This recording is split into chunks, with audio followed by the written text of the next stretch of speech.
a proud member of MBC Media Group. DZRH, magandang umaga Pilipinas! Sa DZRH Radio, DZRH TV at DZRH Online. Kasama si Kuya Angelo Palmones. Magandang umaga Pilipinas!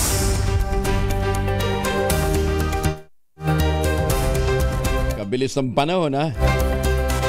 Abril 15 tayo ngayon, Swell Day! Araw po ng Martes.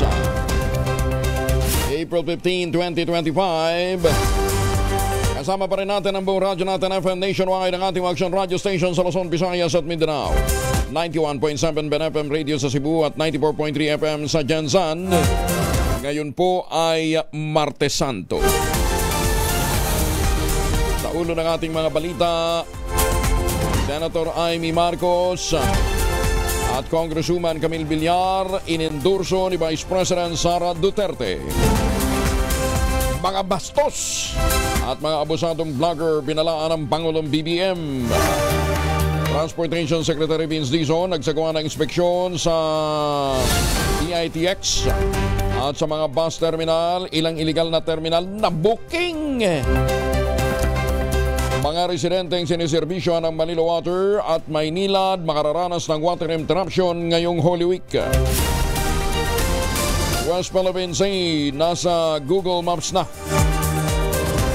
Bulkang Kanlaon patuloy na nag-aalboruto, nagbuga na naman ang abo at usok.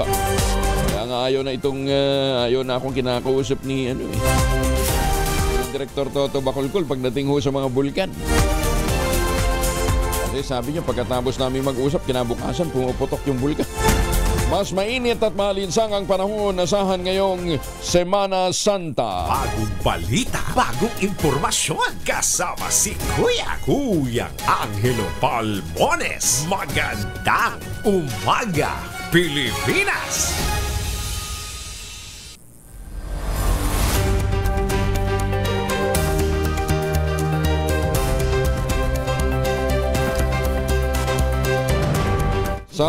Sa detalye ng ating mga balita, nagbabala ang pag-asa ng mas mainit at malinsang ang panahon ngayong Semana Santa, kung saan malaking bahagi ng bansa ang apektado ng mapanganib na level ng heat index.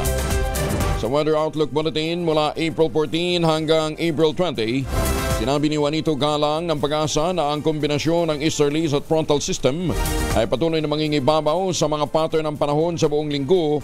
Magdadala ito ng mainit at malinsang ang panahon sa buong bansa. Pinapayuhan ni Galang ang publiko, damihan ng pag-inom ng tubig, limitahan ang physical activity sa loob ng bahay sa pagitan ng alas 10 ng umaga hanggang alas 4 ng hapon upang maiwasan ang pagkapagod, heat cramps at heat stroke. Kabilang sa mga lugar na makakaranas ng danger level ng heat index, naaabot ng 44 degrees Celsius ang Puerto Princesa sa Palawan. Ninoy Aquino International Airport sa Pasay, Tiaga Isabela, Baler Aurora, Ambulog sa Tanawan, Batangas at San Jose Occidental, Mindoro. Mataas naman sa 43 degrees Celsius ang damang init na mararamdaman sa Kasiguran, Aurora, Subic Bay sa Olongapo City, San Ildefonso, Bulacan, Hacienda Luisita sa Tarlac, Cuyo, Palawan, Biraca, Tanduanes, Dumangas, Iloilo, La Carlota sa Negros Occidental, gayon din sa Zamboanga City. Babalak pa ni Galang mula Miyerkules Santo hanggang sa linggo ng pagkabuhay, ang buong kapuluan ay makararanas na mainit na panahon, mahalumigmig ang kondisyon, may mga posibilidad ng localized rain showers at thunderstorms sa dakong hapon at gabi, dala naman ng easterlies. Matinding init naman ang mararanasan sa Metro Manila, maglalaro ng 41 hanggang 44 degrees Celsius. Kaya ingat, kinakailangan pong magbaon ng tubig sa atin pong mga lakad. Ay, magandang umaga po sa mga suki natin dyan sa Japan. Ohayo gozaimasu. Muling nag-alburuto ang Bulkang Kanlaon kahapon matapos maglabas ng makapal na usok na umabot ng 800 meters ang taas mula sa crater. Nangyari ang muling pagbubuga ng asupre ng bulkan dakong alas 11:52 na umaga. Sinundan na naman ito ng pagbuga ng abo ng may 600 meters ang taas dakong alas 2:53 ng hapon. Ayon sa PBOX, patungo sa direksyong Kanluran, hilagang Kanluran ng abo. Dahilan upang makaranas ng ashfall ang mga residente ng La Carlota City, Bago City at mga kalapit nitong bayan. Nakapagdala rin ang mga state volcanologists ng 33 volcanic earthquakes at sulfur dioxide emission na may 1,931 tons ang dami sa bawat araw sa nakalipas na 24 oras. Unang na-monitor ang explosive eruption ng Bulkang Kanlaon noong April 8 habang nananatili pa rin ito sa Alert Level 3. May iba't ibang senaryo na tinitingnan ngayon ng PBOX ng ugnay na ipinakitang aktibidad na naman ng Bulkang Kanlaon. Kapanayam ng DZRH at ng radyo natin, ipiniliwanag ni PBOX Director Dr. Teresito Baculcol, posibleng maglamas na ng laba ang bulkan kung magpapatuloy ang pag-uga at ng mga aktibidad nito. Yung una would be yung mabagal na paglabas ng lava, tataas yung akit yung magma and lalabas siya as lava. Dito gaano explosive, so ang pinsala nito would just be limited. And then yung second scenario natin is yung mabilis na pag-akyat ng magma and it would lead to an explosive eruption. Pero ayon kay Baculcol, may tsansa pa rin naman na hindi ito mangyari, kung saan pwede na umabot o hindi umabot sa lava eruption at maaaring huminto na naman ang paggalaw ng magma. Third scenario natin, hinto o titigil ang paggalaw ng magma pansamantala and babagal or mawawala ang activity ng vulkan, and if this happens, we may lower the alert level from 3 to 2. So lahat ng scenarios na yan are all possible. Samantala, kahapon, bago magtanghalim, nagbuga na naman ng ash plume ang bulkan na umabot nga ng 800 meters, tumagal ito ng mahigit 2 oras. Kasunod nito, nakapagtala rin ang PBOX ng pangalawang ASA mission bandang alas 2:53 at tumagal ng hanggang alas 3:34 ng hapon. Sama po natin sa ating mga panalangin ang ating mga kababayan dyan po sa may Kanlaon. Suportado ni Senator Bongo ang plano ng Negros Occidental na magtayo na ng mga permanenteng relocation sites para sa mga pamilyang inilikas dahil sa pag-albruto ng Bulkang Kanlaon. Ayon kay Senator Go, napapanahon ang naturang hakbang para magkaroon ng malilipatan na mas ligtas, maayos, kompletong pasilidad kung saan matututukan ang kanilang kalagayan habang nasa gitna ng krisis. Sinabi ng Senador, hindi maaaring palagi na lamang tenta o nasa mga classrooms na nagsisilbing pansamantalang tirahan ng mga evacuees. Tiniyag din ni Senator Go na susuportahan niya ang naturang proyekto at handa siyang magpaabot ng tulong sa abot ng kanyang makakaya. Sa tala ng Provincial Disaster Risk Reduction and Management Council, tinatayang 8,031 na mga pamilya ang naninirahan sa loob ng 6-kilometer permanent danger zone ng Bulkang Kanlaon na kinakailangang i-relocate at magkaroon ng sariling tahanan. Binanata naman ng Pangulong Bongbong Marcos Jr. ang inarestong Russian vlogger na si Vitaly Dorobetsky dahil sa panliligalig nito sa mga Pilipino. Sa kanyang vlog, hindi na napigilan ng Pangulo ang inis ng mapanood ang video ng vlogger habang nanghaharas ng isang ginang. Napatanong na lamang ang presidente kung maaari ba siyang murahin o maaari ba niyang murahin ang vlogger na tinawag na niyang siraulo. Tiniyak naman ng Pangulo na hindi palalampasin ng pamahalaan ang anumang uri ng pananakot o pambubuli sa mga Pilipino, lalong-lalo na sa mga dayuhan. I'm gonna rob you. Hindi naman Pilipino, pwede ko mamurahin. Luma na ito o hindi, sino naman Pilipino ang hindi kukulo ang dugo sa napapanood natin? Hindi naman ganyan ang ugaling Pilipino. Asahan ninyo, yung mga gumagawa ng ganyan, hindi natin pababayaan na patuloy nilang ginagawa. Natural sa atin na matawanan lamang at hindi na palakihin ang mga ganitong klaseng pambabastos. Pero hindi nanghuhulugan na palalampasin ito ng ating pamahalaan. Dapat tayo pumalag sa mga bully. Kasama nyo ang pamahalaan para ilugar ang mga ganitong tao. Sana ay magsilbing aral ito sa mga pagtatangkang pumasok pa rito sa Pilipinas para lang hamakin at gawing katatawanan ang ating mga kababayan. Magandang umaga, Pilipinas! Alas 4:15, iniimbestigahan na ng Department of Transportation ang isang shipping line dahil sa pagbebenta ng tiket na lampas sa kapasidad ng barko sa Batangas Port. Ito ay matapos matuklasan ng mga tauhan ng Philippine Coast Guard na overloaded ang isang barko patungo ng Romblon kaya't hindi nila pinayagang maglayag.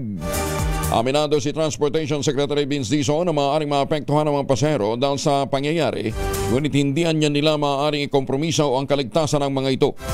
Nabatid na kaagad namang inatasan ni Dizon ang shipping line na bigyan ng kompensasyon ang mga naapektuhang pasahero. Yan ang action man. Mabilis tumugon sa mga problema. Nananawagan naman ang Pangulong Bongbong Marcos Jr. sa mga motorista na maging disiplinado sa kalsada. Harap ng mga insidenteng may kinalaman sa road rage at inaasahang pagdagsa ng mga biyahero ngayong Holy Week.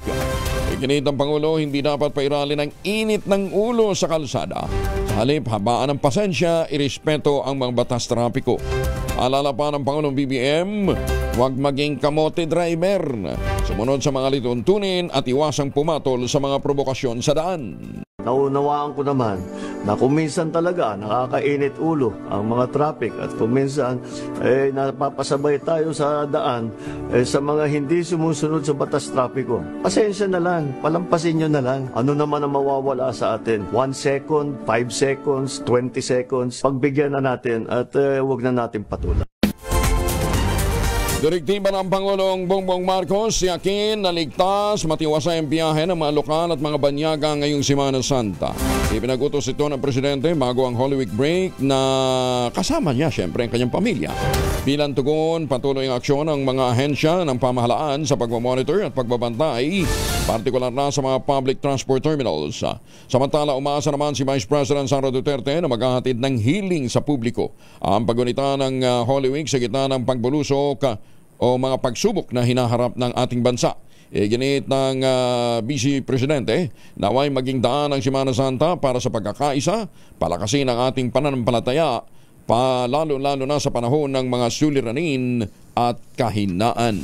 Maganda umaga, Pilipinas! Samantala, pinasinayaan na asabay ng Guagua ang bagong Pampanga Provincial Dialysis Center 1 na naglalayong maghatid ng libreng serbisyong medikal sa mga Kapampangan sa pamamagitan ng tulong ng Philippine Amusement and Gaming Corporation.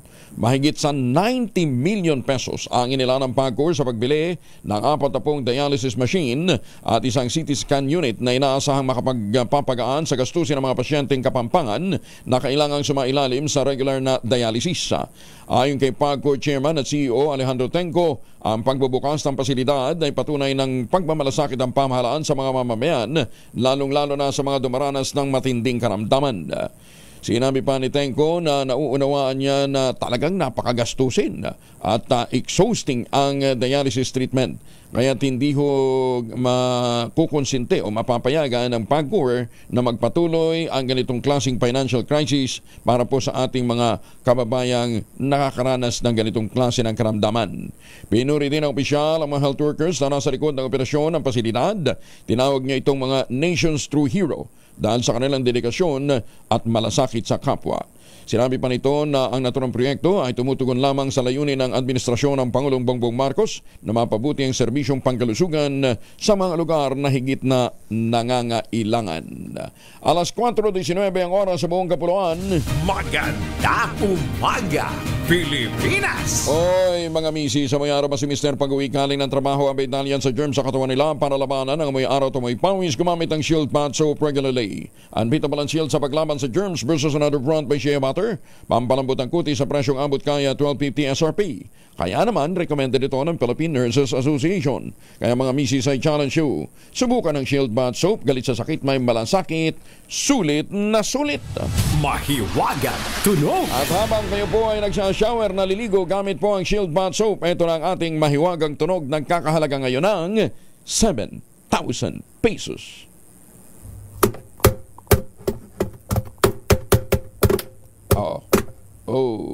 Ano yan? Basta yung prinsipyo ng physics ay pinupukpok ka. Alin yung pinupukpok at anong ginamit, ano yung ginamit sa pagpukpok. Ayan, ha?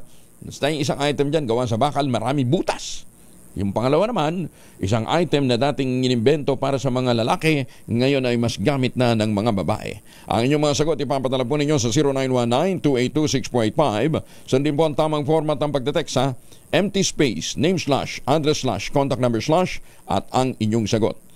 Isang beses lamang po maaari mag-text sa ating text line gamit ang inyong mobile number. Sa mga sasali online, kinakailangan meron po kayong sharer badge. Basta sundin ho ninyo yung format. Baka mamaya, hindi, sa totoo lang. Kaya marami hong hindi, siguro, lumaki na husto yung nakaraan eh. Baka hindi nyo sinusunod yung tamang format. At saka dapat isang beses naman po. Kasi kung hindi, baka hindi ho yung basahin ng sistema. Ayan, ha? Parang ulitin ko lang, parang kang bumuboto sa party list election, di ba? Sa mahigit sa 150 ho yung mga kandidato para sa party list election. Ang gagawin ho ninyo, punta kayo hanggang doon sa likod na bahagi ng inyong balota. Hanapin po ninyo doon yung inyong choice. Halimbawa, gusto ho ninyo ang Comadrona o number 72 ho yun. I-shade nyo yun, pagkatapos lipat na ho kayo doon sa harap na pahina o harap ng pahina. Para hindi ho kayo malito.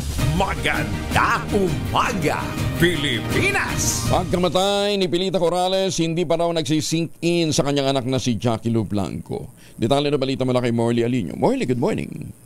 Gising na ang showbiz, rampa na Pilipinas. Good morning, Kuya Angel. Kahapon ay nagkaroon ako ng chance na magtungo sa Heritage Park na kung saan pinuntahan natin ang labi o burol nitong si Pilita Corrales.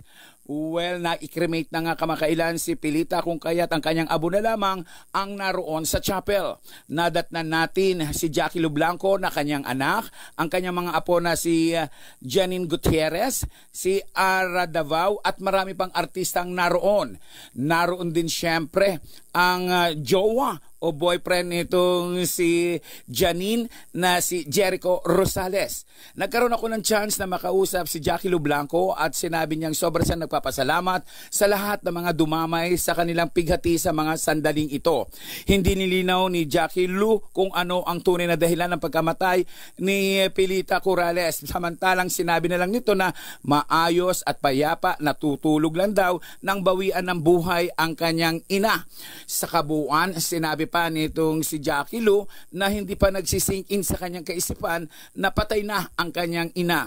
Pero sobrang sakit daw ang nararamdaman niya sa mga sandaling ito. Yan ang ating DZRH Showbiz Status News. Ako po ang inyong RH47, Morley Alinio para sa DZRH, una sa Pilipinas, una sa Pilipino. Babu! Maganda umaga, Pilipinas! Maraming salamat, Morley. Mga mamis, kung pwede tayong mag-laundry day today ha, kung ka ba kapag makapit, marikit at malupit naman dyan. All you need is pride. Ba't ba pahirapan ang self kung sa pride, easy at worry-free naman ang laundry? Sa triple stain away formula, tanggal ang matitindi man dyan based on test sa chocolate, mud, and sabon and cotton. Gawa po ito ng ACS. 23 na makalipas ang alas 4 ng umaga, nananawagan naman si Senator Bongo sa publiko mag-ingat, maglaan ng oras sa pagmumuni-muni at palakasin ang kanilang pananampalataya ngayong Semana Santa. Habang marami ang nag-uuwian sa kanilang mga lalawigan para doon ipagdiwang ang Kuresma, sinabi naman ni Senator Go na dapat unahin ng mga biyahero ang kanilang kaligtasan habang naglalakbay. Iginitimis sa Malasakit na bagamat Semana Santa ay panahon ng pahinga at pagsasama-sama, dapat din sundin ng mga kagawian natin ng may disiplina. Sinabi pa ng Senador ang kaligtasan ay mahalaga at hindi dapat na magpakampante, lalo na at maraming taong bumibiyahe. Dapat maging alerto at responsable sa lahat ng oras. Higit sa pisikal na kaligtasan, hinimok ni Kuya Bongo ang mga Pilipinong samantalahin ang kabanalan ng Semana Santa upang pagnilayan ang kanilang mga espiritual na buhay at muling kumonekta sa kanilang pananampalataya. Naka-high alert naman ang transport sector maging ang Philippine National Police para sa pagdagsanga ng mga biyahero ngayong Semana Santa. Ayon sa Department of Transportation, Secretary Vince Dizon, nakatutok sila kasama ang mga attached agencies sa mga paliparan, mga road transport terminal at mga pantalan. Sinabi naman ni PNP Chief General Romel Malbil, naka-heightened alert ang buong puwersa ng kapulisan sa bansa para sa pagpapaigting ng presensya ng PNP sa mga checkpoints at mga choke points. Sa ngayon, patuloy ang koordinasyon ng mga ahensya ng pamahalaan upang matiyak na magiging ligtas ang biyahe sa Semana Santa 2025. Naka-heightened alert nga ang buong Philippine National Police. Ayon sa PNP spokesperson si Brigadier General Jean Pajardo, nasa 40,000 mga tauhan ang ipinakalat sa buong bansa upang magbantay sa mga key locations kabilang mga transport terminals mga pangunahing lansangan, mga tourist destination at mga simbahan. Kasunod dito ng direktiba ng Pangulong Bongbong Marcos sa pambansang pulisya at iba pang law enforcement agencies na tiyakin ang kaligtasan ng mga Pilipinong uuwi mga magbabakasyon sa mga probinsya o kaya yung mga luluwas ng Metro Manila. 75% ng kanilang police force ayon po kay General Pajardo ang naka-duty habang ipinatutupad ang no-leave policy. 2,500 pesos o 2,500 pisong barya ninakaw. Saan ninakaw? Sa bahay ng pulis. Ay, susumit talaga wala nang pinapatawad, pati bahay ng pulis pinasok ha. Nangyari yan sa Carles, Iloilo. Detalye ng balita mula kay Aini Grace Bravo, RH39. May nga aga, Aini Grace. Pinasok ng magnanakaw ang bahay ng pulis sa Barangay Bolo sa bayan ng Carles, Iloilo. Kinilala ang may-ari ng bahay kay Senior Master Sergeant Arman Bermel na assign sa Carles Municipal Police Station. Sa investigasyon ni Senior Master Sergeant Christopher Balaan, sinira ng sospek ang pinto sa kusina ng bahay kaya nakapasok. Nagkataon na wala ang pulis sa bahay at ang 2 minor de edad lang na mga anak niya ang naiwan. Nagulat ang 2 bata nang nakitang pumasok ang sospek kaya dumiretso sila sa kwarto at tumawag sa kanilang ama na humingi agad ng tulong sa kanyang mga kasamahan sa police station. Dumiretso naman sa kwarto ni Senior Master Sergeant Bermel ang sospek at kinuha ang laman ng alkansya na umabot sa 2,500 pesos na mga barya. Nadakip ang sospek nang nahabol ng mga pulis. Inihahanda na ang kaso laban sa sospek.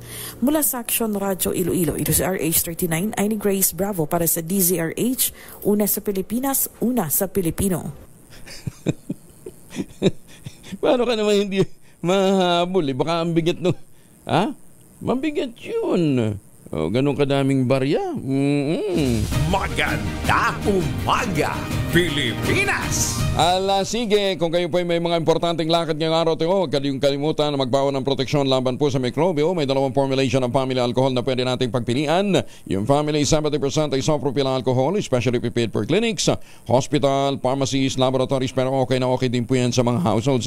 Very effective sa disinfection at sterilization. Ganyan ang bagsik ng family, 70% isopropyl alcohol. Maghapon man natin gamitin, no problem. Hindi po manunuyo ang ating mga kamay dahil meron po itong moisturizer.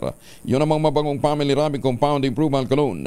Ayan po yung mabangong isopropyl alcohol na ginagamit po ng mga masahista, mga doktor, mga nurse, mga kumadrona. Uy, magandang umaga sa ating mga kumadrona ha.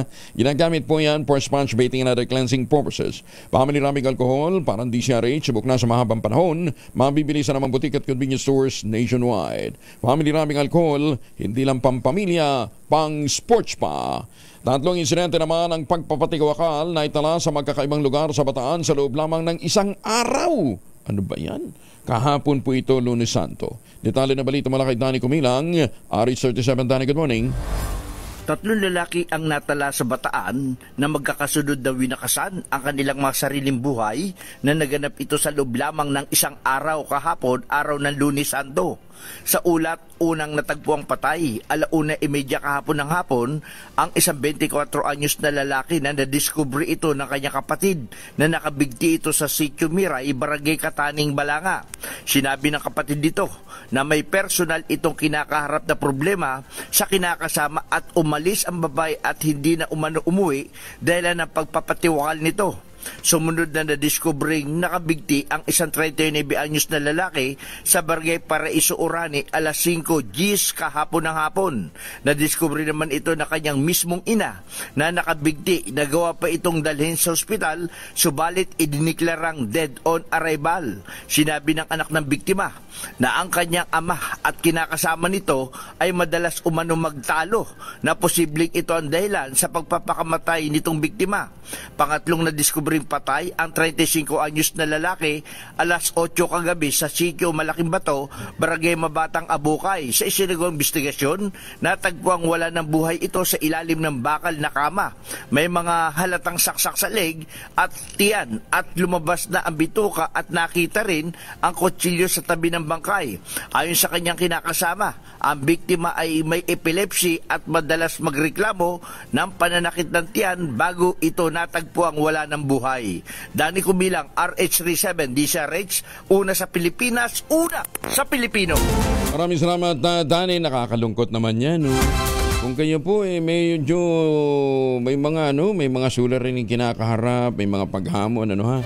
Hanap muna kayo na makakausap, ano ha? Bago kayo mag-isip ng isang hindi maganda, ano ha? Ay, nako. Kasi yung iba pag nadali talaga ng depression, ano ha? Wala ba tayong programa dito na pwede nilang tawagan? Monsulta. Meron. Operation Tulong. Ay, sus me, dito muna tayo sa isang magandang balita naman, ha? Hinahangaan ngayon online ang isang dakilang ama na nakapagpatapos ng kanyang anak sa junior high school sa kabila ng kanyang kapansanan.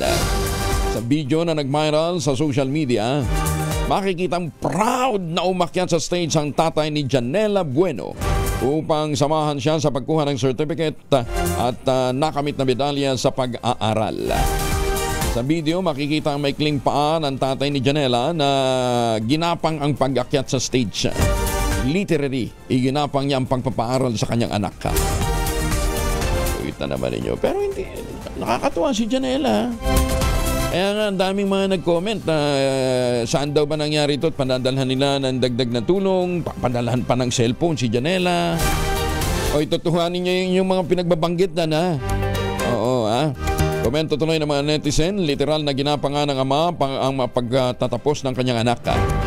At sana ho sa lahat ng mga tatay, lahat ng mga magulang, kung ito ho na wala hong kumpletong pa, kayang igapang ang pag-aaral ng kanyang mga anak. Sana, kayo din po.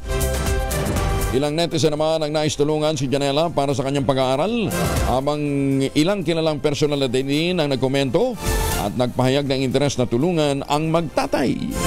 Sa ngayon, meron ng 476,000 likes at 72,000 shares, 22 million views ang nasabing video.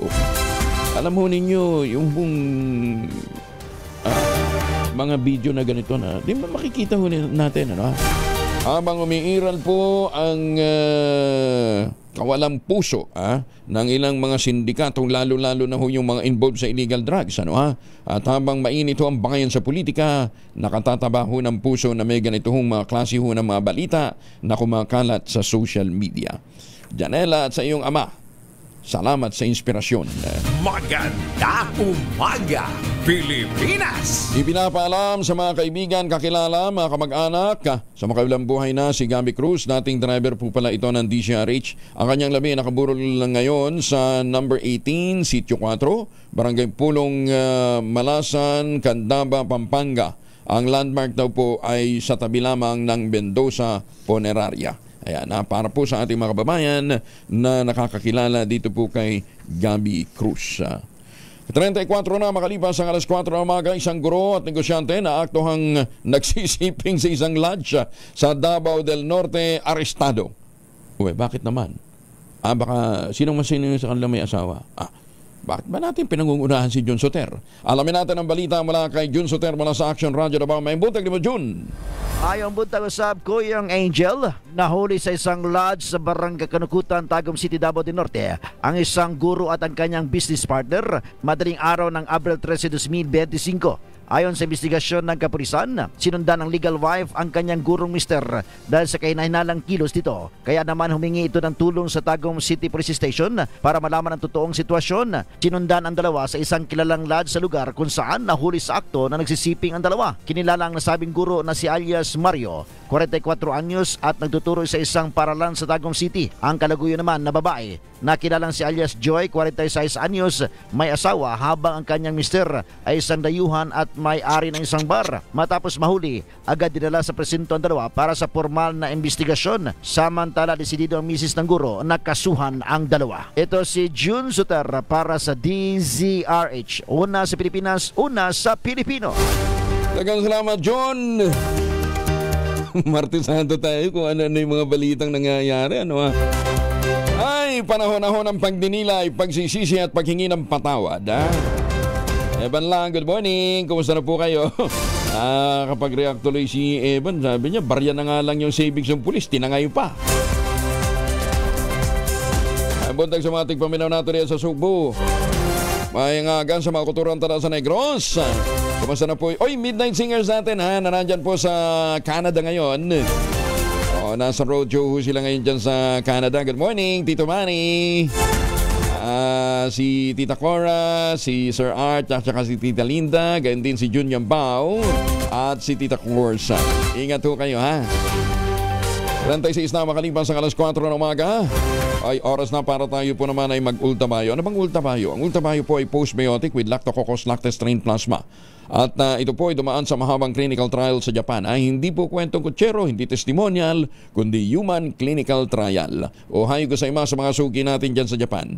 Ang bawat kapsula po ng ultabayo ay nagtataglayan ng 50 billion cells ng Lactococcus lactis strain plasma. Kaya po napaka-potent po nito na pagpasok po sa ating katawan, sa ating sistema, ina-activate po nito yung PDC, yung plasmacytoid dendritic cell. Yan po yung tinatawag na commander ng ating immune system. Yan ho yung nagtataboy ng mga toxin sa ating katawan habang tayo po ay natutulog. Nakakatulong din ito para ma-achieve natin ang ating level 4, yung talagang pahinga, napapahinga ka na tulog, ano ha? Yung pang naginip ka na ng magandang panaginip, ha? Kaya hindi magandang panaginip, bangungot tawag doon. Ayan, ha? Kaya mag-ultabayo tayo nang sa gayon ay ma-achieve natin ang REM, yung level 4 ng ating tulog. Yan, para kinabukasan may panlaban tayo sa pagod, puyat at stress. Lalong-lalo na kung kayo daw po ay bibiyahe, tapos lalagpas tayo, dadaan tayo dun sa time zone, magkakaroon ng physical changes na naman, changes sa ating oras. Siyempre, maapektuhan yung katawan natin. Mag-ultabay kayo bago kayo bumiyahe. Ang ilan lamang ho yan sa mga benepisyo ng ultabayo. Kung may mga katanungan pa ho kayo, pwede kayo mag-text sa 0917-110-6580 para po sa inyong mga concerns. Ang ultabayo po ay rehistrado sa Food and Drug Administration, halal certified. Ito rin po ay available sa Mercury Drug, Amesco Drug, John's Pharmacy at Curamed. Yan din po sa South Star Drug. Meron din po sa Pasmed. Pero ang huwag natin kalimutan, ang ultabayo po ay hindi gamot at hindi dapat gamitin panggamot sa anumang uri ng sakit. Magandang umaga, Pilipinas! Inendorso ni Vice President Sara Duterte ang re-election bid ni Senator Amy Marcos silang linggo matapos siyang kumala sa alyansa para sa bagong Pilipinas ng administrasyon. Naglabas ang presidential sister ng 31-second na political advertisement sa kanyang Facebook page kung saan mapapanood ang pag-endorso sa kanya ng pangalawang Pangulo. Parehas na nakasuot ng kulay itim sina Senator Amy at BP Inday na kapwa binabatikos ang kasalukuyang estado ng bansa. Ginamit sa political advertisement ang acronym na itim. Nangangahulugang ilaban ng tama, itama ang mali. At ipaglalaban tayo ni Amy Marcos. Sa video, sinabi ng pangalawang Pangulo na itim ngayon ang kulay ng bansa sa gutom at krimen nagluluksa. Sinigundahan ni Senator Amy ang linya ni BP Inday sa pagsasabing itim ang kulay ng pagkakaisa. Gutom na ang mga sikmura, gutom pa sa hustisya. Ginipit ang hindi kaalyansa. Nagtanong pa ang atin ng Pangulong Bongbong Marcos kung sino lang ba ang may ginagawa at sino lang ba ang may ginawa at sino ang may ginagawa. Matapos ay binigyan diin ang Pangulong Pangulo na marami ang nagsasalita. Sa huli, nanindigan at nananawagan sina BP Inday at Senator Marcos, ilaban ang tama, itama ang mali. Alas 4:39 ang oras sa buong kapuluan. Mga matatanda at may karamdaman sa katawan, pinayuhan ng DOH na wag nang umakyat sa Calvary Hill ng Tacloban. Detalye ng balita mula kay Jimmy Angay-Angay, RH32. Jimmy, maupay nga aga. May mga sakit at mga matanda na pinayuhan ng DOH na hindi na umakyat pa sa bundok para magnilay-nilay ngayong Semana Santa. Ito ang sinabi ni DOH Information Officer Francis D.B. Garcia sa isang panayam. Mainit ang panahon ngayon sa Tacloban kaya delikado ang heat stroke. Kada individual na pinapayuhan ng DOH na minom ng gamot ang may mga maintenance at uminom ng tubig. Ang mga bundok na nagsimula na naakyatin ng mga mananalampalataya ang Calvary Hill sa Tacloban, Bukid Fatima at Ginhangdan Hills sa bayan ng Palolite na matataas na itong bundok. Dahil kultura ng mga Kristiyano, rerespetuhin ng DOH ang paniniwala ng mga ito. Subalit, kailangan tiyakin lang kaligtasan ng kalusugan. Mula dito sa DYVL Action Radio Tacloban, ito si R. Stratito Jimmy Angay-Angay para sa DZRH. Una sa Pilipinas, una sa Pilipino. Maganda umaga, Pilipinas! Dagang salamat, Jimmy. 4 na lokal na kandidato naman sa Masbate nanganganib na maharap sa diskwalifikasyon at election offense dahil sa maling paggamit ng emergency alert message sa pangangampanya. Ito'y matapos kumalat sa social media ang ulat na ilang residente ng Masbate City ang nakatanggap ng emergency alert message noong April 3 kung saan mababasa ang political advertisement. Ayun, may nasampulan din. Tinukoy ng Commission on Elections sa mga naturang kandidato na sina Ricardo Co, Fernando Talisik, Elisa Co at Olga Coma, kandidato sa pagkagobernador, vice governor, mayor at kongresista ng lalawigan. Binigyan naman ng 5 araw ng COMELEC ang mga nasabing kandidato upang magpaliwanag kaugnay ng nasabing paglabag umano sa campaign guidelines. Nagsagawa ng inspeksyon si Transportation Secretary Vince Dizon sa Parañaque Integrated Terminal Exchange o PITEX bilang pagtiyak sa kayusan ng biyahe ng publiko ngayong Semana Santa. Kasama ni Dizon sa pag-inspeksyon ng mga tauhan ng LTFRB o Land Transportation Franchising and Regulatory Board, MMDA at DOTR SAIC. Sa kanyang pag-iikot, pinuna ng kalihim ang ilang aberya sa pasilidad ng terminal tulad ng kakulangan ng palikuran, mainit na lokasyon para sa mga drive o dispatcher ng EDSA Carousel, kawalan ng oras ng biyahe sa departure screen at masikip na daan papuntang LRT1 extension. Sa kanyang mensahe sa media, ibinahagi naman ni Dizon ang planong magtayo ng capsule hotel sa loob ng PITEX para sa mga pasaherong nagpapalipas ng gabi sa terminal, lalong-lalo na yung mga nagmumula sa malalayong lugar. Kapag private sector ang nagpapatakbo, maayos. Ngayon, isa natin sila sa atin. Meron pa lang itatayong in the next few months, itatayong parang capsule hotel. Maayos sa mga iba sa inyo na bumiyahe sa Japan. Mga ano yan, mga maliliit na bed. Kasi marami dito mga kababayan natin, dito na natutulog. Ang problema, wala silang tutulugan. So, ang operator, yung Megawide, magtatayo sila ka parang mini hotel. No, na pang isang tao lang. No, yung mga kama pang isang tao. So yun, yung mga bagay na gano'n. Ay, magandang umaga sa mga taga-Calamba, Laguna at mga taga-Santa Maria, Laguna. Kumusta na po kayo, ha? Magandang umaga din po sa mga taga-Norsagaray, Bulacan. DPWH Northern Samar naghahanda na ng kanilang Oplan Paglalakbay o Oplan Lakbay Alalay ngayong Semana Santa. Detalye ng balita mula kay Jane Galit Bantayan, RH34. Maupay nga aga, Jane. Muling ipapatupad ng DPWH o Department of Public Works and Highways dito sa lalawigan ng Northern Samar ang tinatawag na Motorist Assistance Team, ang Oplan Lakbay Alalay ngayong Semana Santa, kung saan layunin nito na matutukan ang mga motorista na babiyahe upang makilahok sa aktibidad ng Semana Santa. Ayon sa DPWH, magsisimula kadalang pagbabantay sa April 16 hanggang 19. Kasunod din ito sa direktiba mula sa DPWH Central Office sa pag-activate ng Motorist Assistance Team sa mga national highways upang matulungan ang lahat ng mga traveling public. Muling siniguro na sabing opisina ng kalsada tulay ay ligtas na maraanan ng mga magpuprosesyon at motorista patungo sa mga simbahan.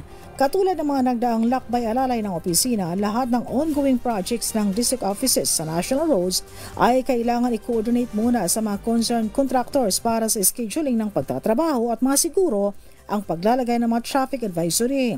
Katuwang sa nasabing lakbay alalay ang iba pang concerned agencies tulad na lamang ng Land Transportation Office, Philippine National Police, mga officials ng local government units. Mula sa Action Radio Katarman sa lalawigan ng Northern Samar, RH34 Jane Galit Bantayan, una sa Pilipinas, una sa Pilipino. Maganda umaga, Pilipinas! Dagang salamat, Jane Galit Bantayan. Ay baka kayo ay pabiyahe pabalik na ng Pilipinas, huwag na hong magpasalubong ng imported na tsokolate. Meron mo tayo dito ang locally made, gawang lokal but taste and looks global. Ang tinutukoy po natin ay ang tangerine chocolate. Produkto po yan ng mga magnaniyog, ng mga magsasaka dyan po sa lalawigan ng Quezon. Sa tulong po ni Dr. Helen Tan, yung po mga planting material ng kakao galing Davao, hinakot po yan para maitanim sa ilalim po ng mga nyugan. Kaya ngayon nagpo-produce na po sila ng dekalidad na kakao beans, pinoprocess para maging tangerine chocolate. Available po sa 0919-095-5935 yung iba't ibang mga variants ng tangerine chocolate. Gumamit din po ng mga raw materials na galing din po sa ani ng ating mga magsasaka. I-check po ninyo sa tangerinechocolate.ph. Ang sabi nga po ni Dr. Helen Tani, sino bang magmamalasakit sa Pilipino kundi ang kapwa Pilipino? Kaya sa bawat tangkilik natin ng tangerine chocolate, pinalalakas natin ang loob ng ating mga magsasaka, pinalalakas natin ang ating lokal na ekonomiya. Tangerine chocolate 100% gawang atin, kaya dapat nating tangkilikin. Pero alam ba ninyo kung ano ang pinaka-expensive na liquid sa buong mundo? Ang pinakamahal na pinaka-expensive na liquid sa buong mundo ay ang scorpion venom. Yun daw pong laso ng scorpion. Alam ba ninyo, nagkakahalaga pa yan per gallon ng $39 million. Ba? Ay, kaya lang, hirap naman yata ipunin. No? Kaya yung iba pala talaga nag-aalaga ng scorpion. Sa liit naman yan. Pwede mo talagang alagaan. Ganun kamahal. PNP at Philippine Coast Guard magkatungang sa ginawang pagpapatrolya sa mga tabing dagat at mga resort ng Pangasinan upang tiyakin na walang malulunod ngayong Semana Santa. Detalye na balita mula kay Freddy Pajardo, RH38, Masantosya, Kabasani, Chikamin sa ating mga kababayan dyan sa Pangasinan. Freddy.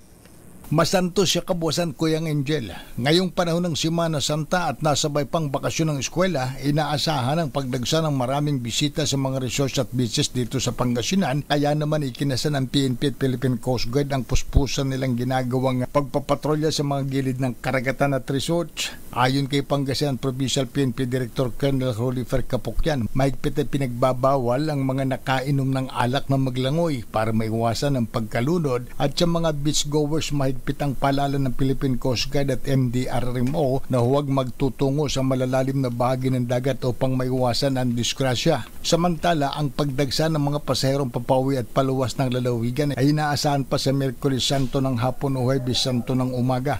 Ayon sa mga bus terminal manager dito sa lalawigan, at tiniyak na may sapat nilang mga buses na masasakyan ang mga dadagsang pasahero sa mga terminals. Ito si Freddy Pajardo, Aristarte, Taguulat para sa DCRH, una sa Pilipinas, una sa Pilipinas. Maraming salamat, Freddy. Pakiusap naman natin doon sa mga magsiswimming, ha? Lalong-lalo na sa mga girls, wag naman yung sinulid na lang ho yung takip ng inyong likod, ng inyong pang-upo. Diba? Oo. Baka daw magka-sorize yung mga titingin.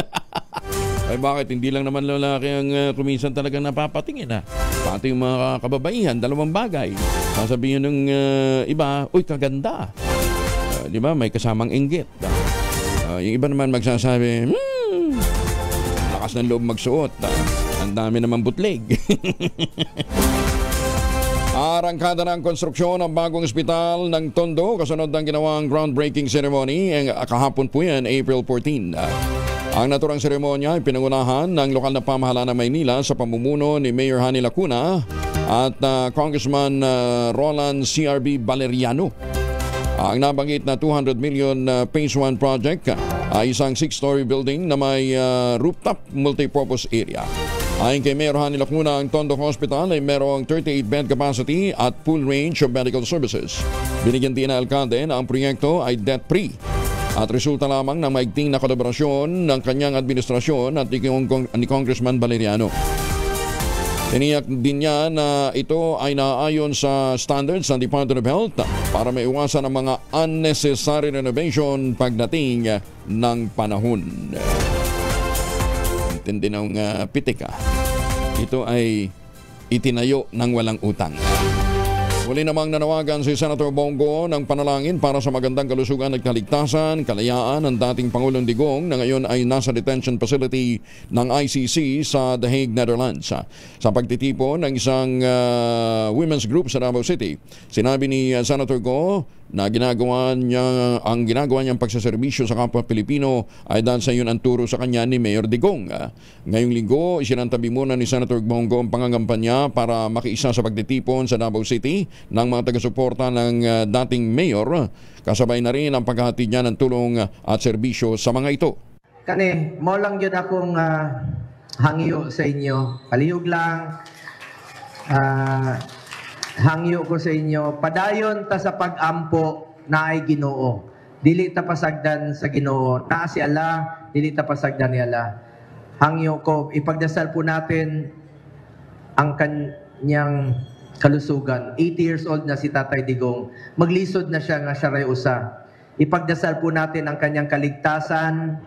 Ipagdasal po natin ang kanyang kalayaan sa lalong madaling panahon.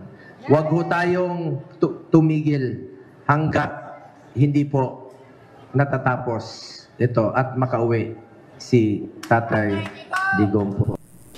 Maganda umaga, Pilipinas! 51 makalipas ang alas 4 na umaga. Mahigit naman sa 60 kandidato at mga party list groups ang napadala na ng show cause order ng Commission on Elections dahil sa manoy vote buying at pag-abuso sa resources ng gobyerno.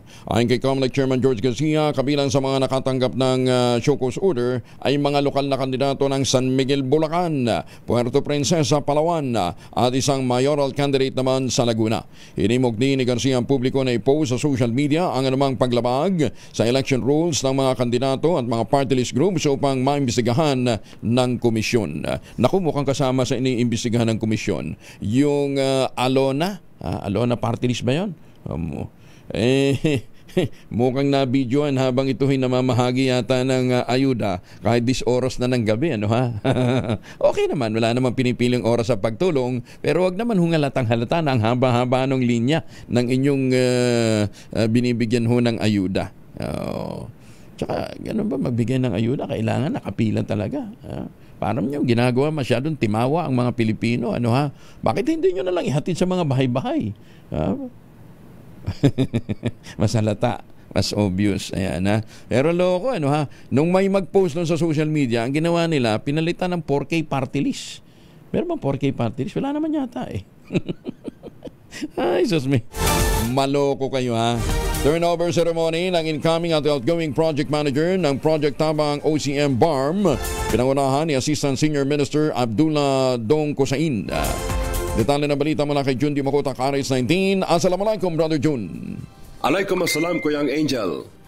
Pinangunahan ni Assistant Senior Minister Abdullah Dong Cosain ang turnover ceremony sa incoming at outgoing project manager ng Project Tabang na isa sa mga special project ng Office of the Chief Minister BARM. Itinalaga bilang bagong designated project manager si Mr. Brahim Lakua. Pinalitan nito si outgoing project manager Mr. Abubakar Edris na itinalaga namang deputy project manager. Sa pahayag mula kay Assistant Senior Minister Abdullah Dong Cosain, sa pag-upo ng bagong project manager ng Tabang, inaasahan ng tuloy-tuloy na serbisyo publiko sa larangan ng mabilisan at agarang ayuda na siyang mandato ni ICM Abdul Rauf Makakwa.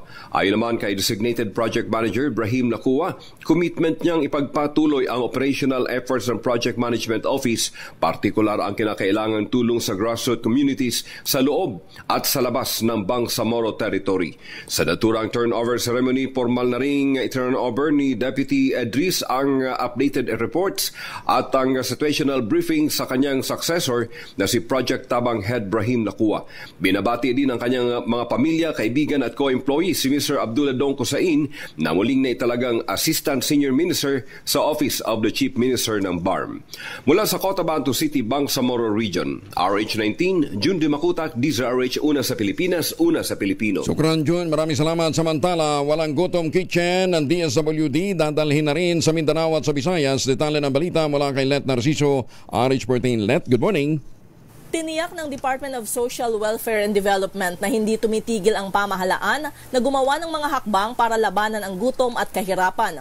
Pahayag ito ni DSWD Assistant Secretary Irene Dumlao sa press briefing sa Malacanang, kasunod ng survey na dumami pa ang mga Pilipinong nakaranas ng gutom.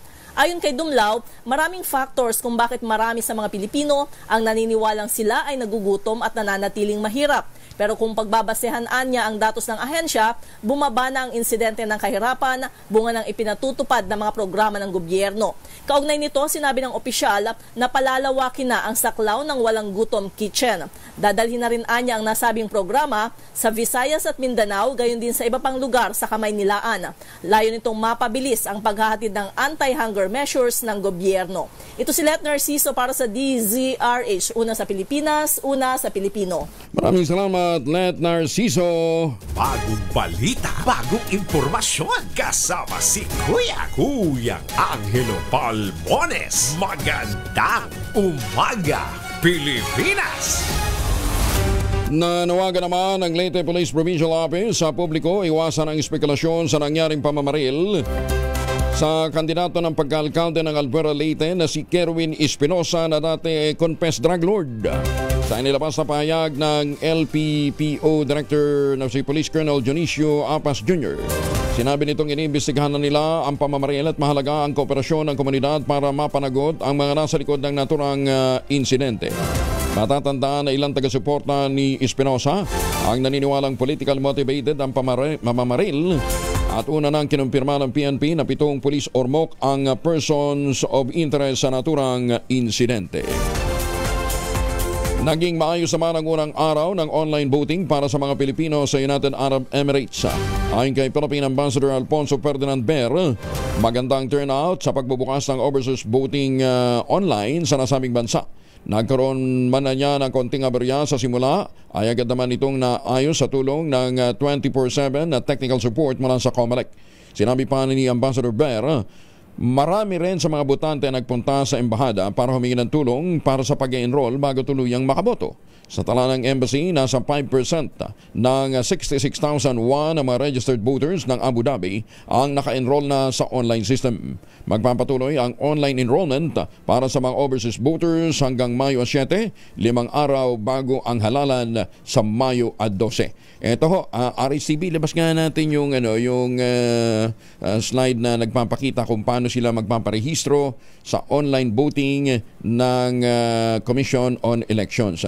Napakahalaga po niyan, dahil hindi ho kayo makakaboto kung hindi ho kayo pre-registered. Ayan pre-voting enrollment for internet voting. Ang hahanapin po ninyo, https://ob.comelec.gov.ph/enroll.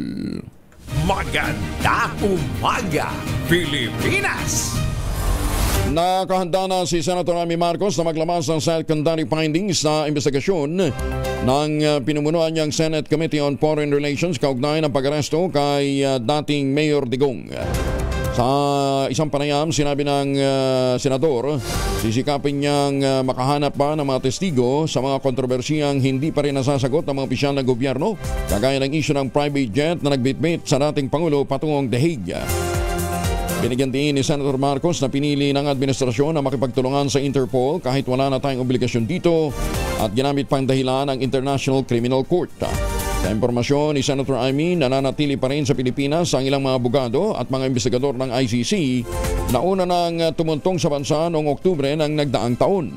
Kasabay nito, muling nanawagan din si Senator Amy sa mga opisyal ng Executive Department huwag paktaktan ang katotohanan dahil nayuyura ka na ang soberenya ng bansa. Tikom naman ang bibig ng mga government officials sa maraming tanong sa naganap na pagdinig. At desidido pa rin ang senadora na mabigyan ng kasagutan ang sambayan ng Pilipino maski kapalit nito ay ang kapabayaan niya o napapabayaan na niya ang pangangampanya para sa kanyang re-election bid. Malapit na kaibigan ng mga Duterte si Senator Amy na ilang beses na rin naninindigan para sa mga ito sa gitna ng kinakaharap nilang hamon sa politika. Endorsement ng dalawang kasamahang senador, pinagpasalamat naman ni Senator Ronald Bato de la Rosa. Detalye ng balita mula kay Raymond Dadpa sa Aris 28. Raymond, good morning. Todo pasalamat si Senador Ronald Bato de la Rosa sa endorsement sa kanya ng dalawang kasamaang senador na sina dating Senate President Juan Miguel Zubiri at Senador J.B. Ejercito. Ayon kay de la Rosa, malaking tulong ito sa kanyang re-election bid para sa 2025 senatorial elections. Sa isang video message, inendorso ni Zubiri ang kanyang kapwa Mindanaon na si de la Rosa na kilala niyang action man. Samantalang itinaas ni Ejercito ang kamay ni de la Rosa bilang tanda ng kanyang pagsuporta dito. Sa isang video endorsement, hinimok ni Senator JB ang kanilang mga kapwa motorcycle enthusiast na suportahan si de la Rosa. Sabi ni Ejercito, mula sa pagiging chief ng Philippine National Police at naging senador, ay nakatulong ito pang mapagandang makagamitan ng Philippine National Police gaya ng mga choppers at mga sasakyang pandagat. Si de la Rosa ay kandidato sa ilalim ng PDP laban ni dating Pangulong Rodrigo Duterte.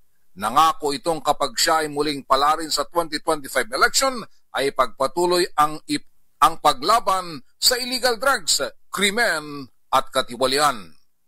Ito si RH28 Raymond Adpas para sa DZRH, una sa Pilipinas, una sa Pilipino. Maraming salamat, Raymond. Umaga Pilipinas. Ay, magandang umaga ho sa mga kababayan natin naghahanap ng magandang investment opportunity. Ito na ho yung inaalok po ng Westchester Realty na pinakamurang rent per occupancy unit ngayon sa buong housing industry with easiest term. Aba 5% lamang ang down payment, pwede pang give siya. 20,000 pesos all-in down payment, pwede ka na maglipat bahay agad 7 days after take out ng Pag-ibig Housing Loan. Ang tinutukoy po natin ay ang mga proyekto ng Westchester Realty. Yan po sa Sibera Mabalacat, Sibera Bacolor, Sibera Prestige at saka yung Samira.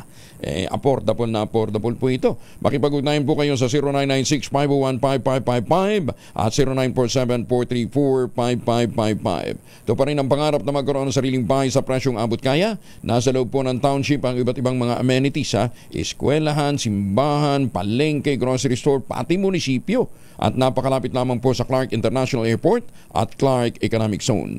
Ito pa rin ang pangarap magkaroon ng sariling bahay sa presyong abot kaya. Bagong balita, bagong impormasyon, kasama si Kuyang Angelo Palmones. Magandang umaga, Pilipinas. Alas 5:02 ang oras sa buong kapuluan.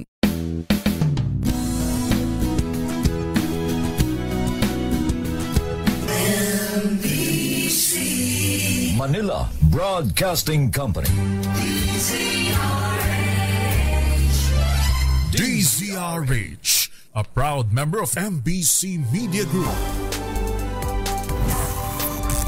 DZRH, magandang umaga Pilipinas sa DZRH Radio, DZRH TV at DZRH Online. Kasama si Kuya Angelo Palmones. Magandang umaga Pilipinas.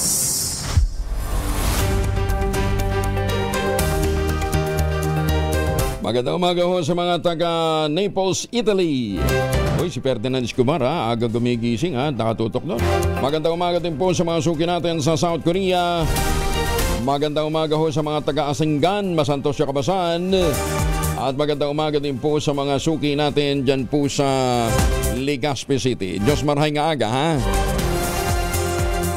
Sarado ang ilang bangko sa huling bahagi ng Semana Santa ayon sa abiso ng Banco de Oro, ng China Bank at Security Bank.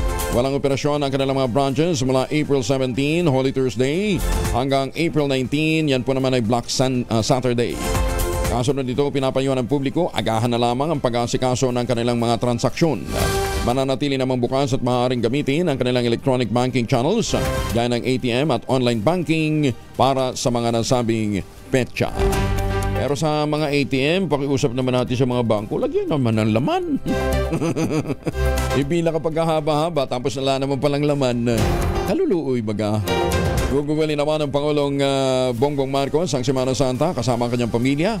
Ayon sa Palace Press Officer na si Attorney Claire Castro, nais ng Pangulo na bumawi ng oras sa kanyang pamilya matapos ang sunod-sunod na mga opisyal na gawain. Magsisimula ang Holy Week break ng Pangulo sa Huwebes Santo habang nakatakda itong dumalo sa mga pulong ng palasyo hanggang Miyerkules.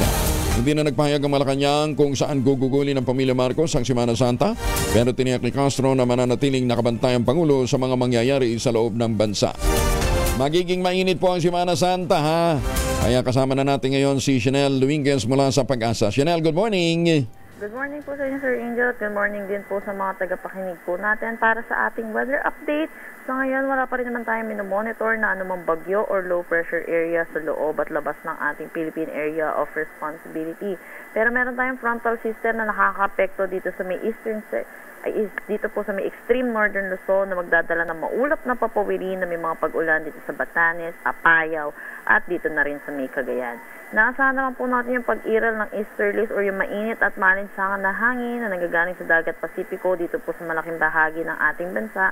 Ito po ay magdadala rin ng mga pakalat-kalat na pag-ulan dito sa Zamboanga Peninsula, Basilan, Sulu at Tawi-Tawi. Samantala, for Metro Manila and the rest of our country, asahan po natin magiging mainit at malinsangan po yung ating tanghali hanggang hapon na may mga isolated rain showers or mga localized thunderstorm lalo na po sa hapon at sa gabi. Yes po, tama po kayo, magiging mainit po yung ating Holy Week po dahil po sa pag-iral na itong easterlies, kaya asahan din po natin, maraming lugar din po natin na possible na magkaroon ng danger level po pagdating sa heat index. Para sa heat index natin forecast ngayong araw, dito sa Metro Manila ay naasahan natin 40 degrees Celsius at ang pinakamataas natin possible na maitala ay 43 degrees Celsius. Dito po ito sa may Sangli Point, Cavite City, Cavite, Puerto Princesa City, Palawan, Birac, Catanduanes, La Granja, La Carlota, Negros Occidental, pati na rin dito sa may Dumagas, Iloilo.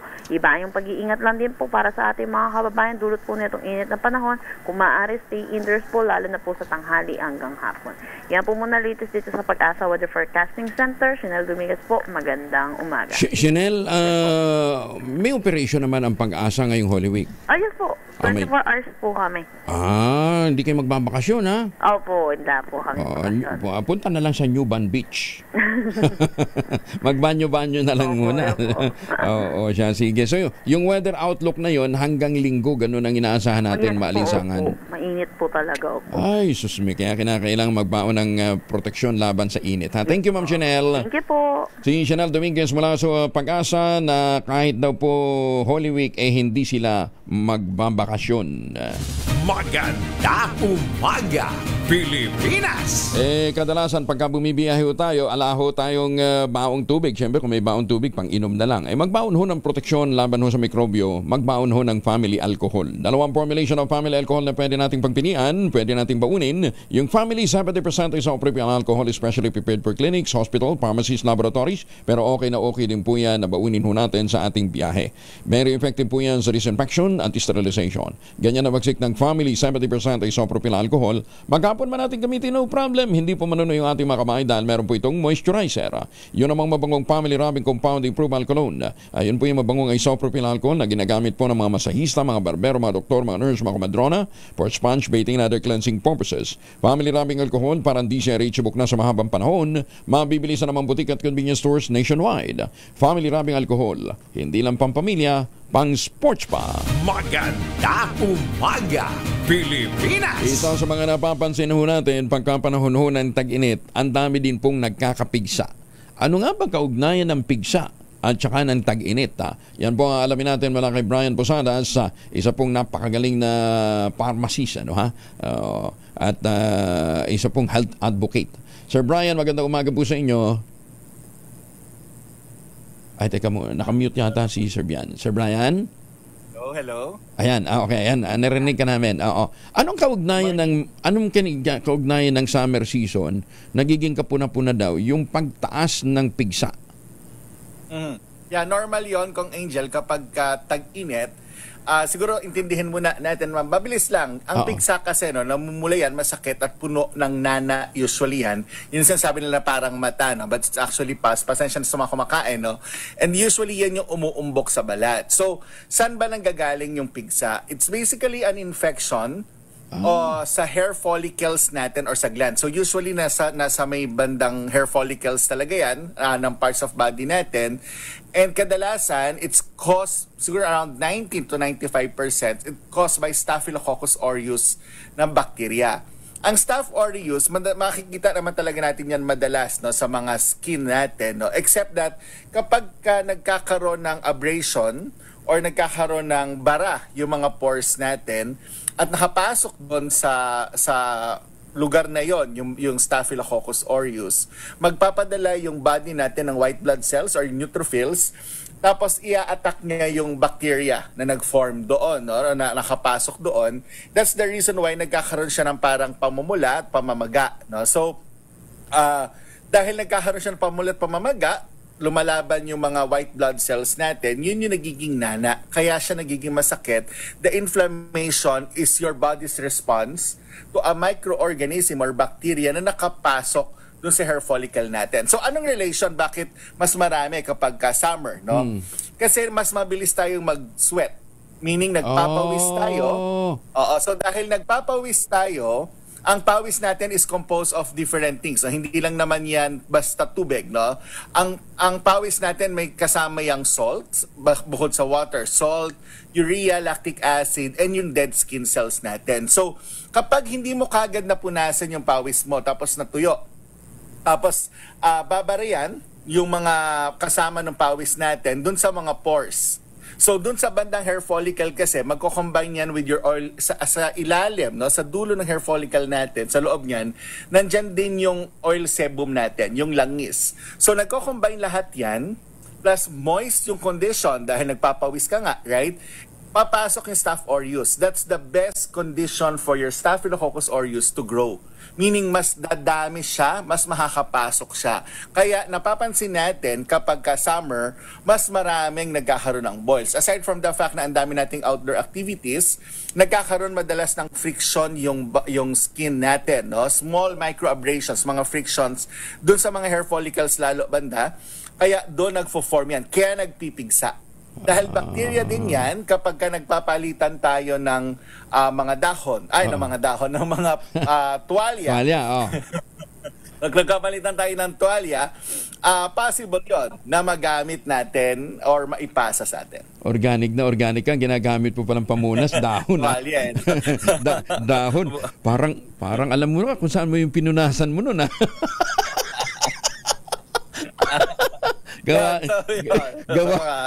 Hindi, Boss Brian, gawain namin sa probinsya yun. Sa gilid lang ng pilapil. Dahon. Uy, pero wag nyo gagamitin yan, masakit yan ha. Magbaon na lang kayo ng di ba? O kung hindi, may nakita.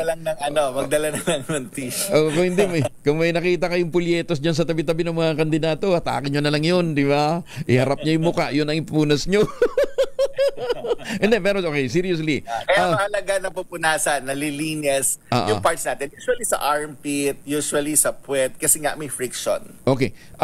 Yung Staphylococcus aureus, hindi siya airborne, ha?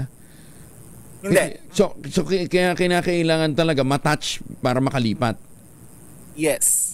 So, at saka meron tayo naturally na Staph aureus sa body natin. So talagang nasa skin natin sila. Kaya lang, hindi naman kasi sila nakakapasok basta dun sa skin barrier natin. Pagka lang nagkaroon ng microabrasion, dun siya nakakapasok Plus the condition. Yun nga, wet yung condition, may mga block yung pores, nagsama-sama yung oil, yung dirt. Kaya mahalaga laging naliligo. Yun. Kahit gaano kainit, dapat laging maligo. Hindi, lagi nga ako naliligo, lagi ako nagsasabon. Hindi ba matatangay yung Staph aureus na yun? Hindi, talaga naturally nandyan siya. Dumadami, ang bilis siyang dumami. Kaya sabi, naglaloko nga kami. Kaya nga 99.9 lang Meron talagang naiiwan. Oo, dahil hindi. Hindi, pero usually, yung Staph aureus, sabi nagha-harbor. Saan siya nakatago? Well, marami yan. Even on your sa bibig natin, sa ilong, tsaka dito. Tsaka yung mga kamay natin. Marami kasi Staph aureus Hindi siya yung pinaka-common. Isa sa mga pinaka-common na microorganism. Kaya easily, pag may nahawakan tayo, yung mga gano'n. Hindi siya pwedeng mamatay ng alcohol? Meron at merong nakaka-survive. Kasi hindi naman tayo maliligo din ng alcohol, right? So, yun yung reason doon. Tapos syempre, pagka gumamit ka ng mga common banyo, Oo. Kaya nga sa ibang bansa, yung mga banyo nila, lalo yung pag-uupo, meron silang nilalagay dun sa pinakaupuan. Mga mayayamang bansa naman yun, ikaw naman. Yun nga sa atin kasi tubig-tubig. Dito nga sa atin, tissue wala yun nga sa airport nga dati, ultimo tubig, wala di ba? Correct. Okay. Kaya Anyway, nga nagdadahon pero kung malakas naman ang immune system mo, hindi siya basta-basta din makakapasok. Hindi basta nakaka-penetrate. Kayang labanan ng katawan mo. Kung makapasok siya, easily malalabanan siya. Yun lang, talagang, it's more of the condition Remember, yung pagpasok din kasi niya, na-clog kasi siya may clog. So, ibig sabihin, hindi siya makakalabas agad. Yung nakikita natin na parang yung nana, it's your white blood cells Nag-accumulate yung white blood cells doon. Tapos, kinakailangan mo daw ba talagang mag-antibiotic pagka ikaw nadali na ng pigsa? Okay, depende sa condition, no? Depende sa condition. We don't usually suggest antibiotics agad, no? Topical ointments binibigyan. Topical antibiotics, yes. Hanggat maaari, no? Para at least maiwasan natin ang antimicrobial resistance. Usually, ang tawag kasi namin sa medical terminology, furunkel. Pagka-isa lang, pag nagkumpul-kumpul na siya, carbuncle na tawag doon. No? So, marami na siya, meaning nagka-cluster. Usually, pag nagkaroon na rin ng fever, ibig sabihin, medyo hindi na maganda, kailangan na ng antibiotic. Tapos, pagka nawala na yung carbuncle, uncle na siya. Uncle na siya, mawawala na siya, babay na siya. Yan, ganyan siya. So, yun lang. So, kailangan talaga malabanan yan. So, makakatulong talaga if you have strong immunity para hindi mabilis yung pagkalat niya, mabilis na ma-detect ng katawan natin. Pero again, sa pigsa kasi, no, usually, ang kailangan talaga prevention dyan, lagi maglinis. Maglinis, At saka kung bibiyahe man, magbaon lagi ng mga proteksyon, tissue, para hindi ho kayo naging magbaon ho, magsiswimming, wag na ho kayong umasa yung mga beach na magpapahiram sa inyo ng towel, magbaon ng sarili nyong mga towels, At siguraduhin nyo naman yung inyong towel, yung iba kasi, pagsampay, natuyo, hindi na pinaplanche. Planchahin nyo naman. Di ba? Kasi isang basa lang patuyuin lang yan. Patutuyuin. So, planchahin nyo ninyo. Para hindi nakakapanghawa yan. Anyway, kung may mga concerns pa ho kayo, may mga bagay na gusto kayong maitanong at hindi ho natin naipukol kay Sir Brian, tawag ho kayo sa 0917-110-6580. Meron pong mga medical experts na nakastambay dyan. Ulitin natin, 0917-110-6580. Sir Brian, thank you for joining us. Magandang umaga. Thank you. Good morning. Ingat ho ngayong Holy Week, Magandang umaga, Pilipinas! Ayan so ang susi pa rin ho ay kalinisan. Ayan maligo lagi gamit ang Shield Bath Soap. Magandang umaga, Pilipinas! At para madagdagan ang inyong panggastos ngayong Semana Santa, ito muna ang ating mahiwagang tunog. Mahiwagang tunog! 7,000 ang premyo ho nito. Ayan. Ang prinsipyo ng P6 na ginamit ay pinukpok. Tapos, ang isang bagay na hinahanap natin ay gawa sa metal na mayroong mga butas. Yung pangalawa naman ay dating inimbento para sa mga babae, sa mga lalaki, pero mas gamit na ngayon ng mga lalaki. Ang inyo pong mga sagot, ipapatala po ninyo sa 0919-282-6485. Sundin ang tamang format ng pagte-text. Empty space, name slash, address slash, contact number slash, at ang inyong sagot. Isang beses lamang po maaaring mag-text sa ating text line gamit ang inyong mobile number. Sa mga sasali online, kinakailangang meron po kayong sharer badge. Magandang umaga, Pilipinas! Si Comelec Chairman George Garcia, kasama na ho natin. Chairman, magandang umaga po sa inyo. Magandang umaga po, Sir Angel. Sa mga kababayan natin, magandang umaga po. Chairman, thank you for joining us this morning. Number one, ang starting Thursday ba? Yung bawal ang kampanya? Ay, opo, Sir Angel, sa ating pong batas, bawal mangampanya kapag po Huwebes Santo at Biyernes Santo. Yan po absolutely walang exception at pinagbabawal po yan mismo ng ating batas. So, yan paalala ho natin sa mga kandidato, lokal at saka national candidates. Thursday, Friday, bawal. Pero Sabado, pwede na?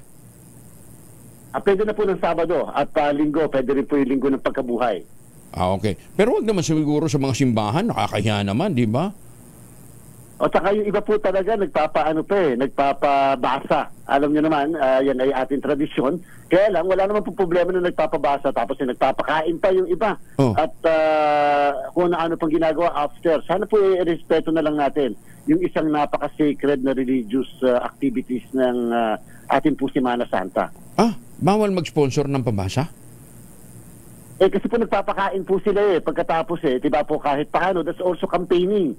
And therefore, kapag tayo ay, campaigning din po yun style lang po minsan, napabasa, pero ang katotohanan, pangangampanya po yan. So indirectly, bina-violate po yung ating pong batas. O nga naman, nagpabasa pagkatapos naka-t-shirt lahat ng kandidato. Tapos namigay pa ng polyetos pagkatapos, di ba? Yun po tama. Nako. Pakain pa at may mga inaabot-abot pa kung doon sa mga uma-attend ng pabasa. Oo, yan. Chairman, pakiano nga ho, pakibigay ho ng para magamit, maulit-ulit ho namin mamaya sa pag, itong paalalang ito. Thursday, Friday lang ho naman Ayan. Chairman, please go ahead.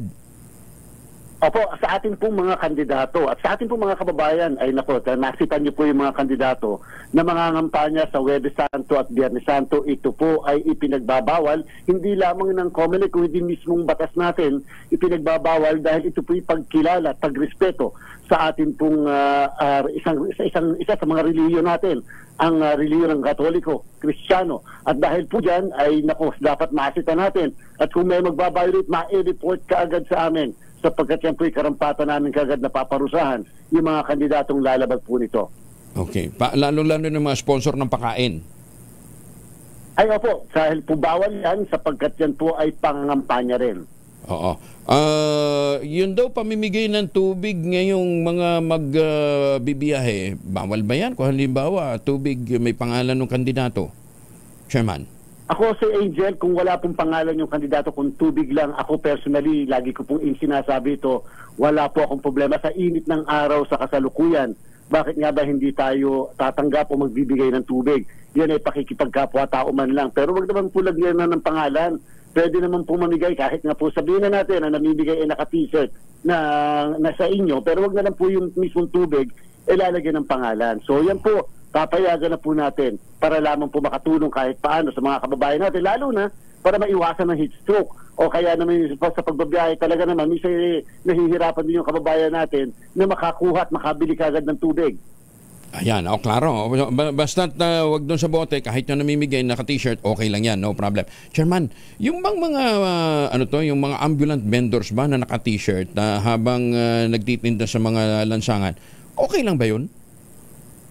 Opo, Sir Angel, wala rin naman tayong magagawa po sapagkat maaaring sila ay nabigyan ng mga t-shirt at siyempre minsan po yan lang ang available nila na pangsuot, so pinapayagan naman po natin yan. Wala pong violations yung ganyan. Pero kung lahat na lang hunong ambulant vendor yung nagsuot tapos isang linggo parang nagsilbing uniforme.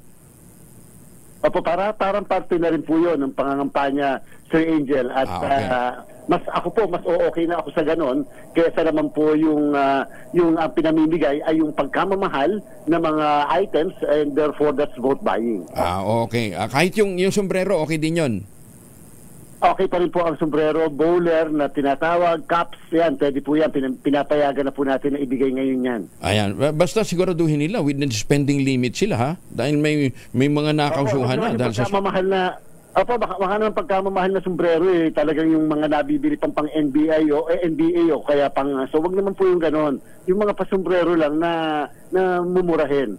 Sa dami ng mga naghahabol ngayon, kulelat sa survey, local at national, malamang samantalahin talaga itong weekend na ito. Okay. Chairman, doon ba sa inyong mga pinadalhan ng show cause order dahil sa mga violation, may mga sumagot na?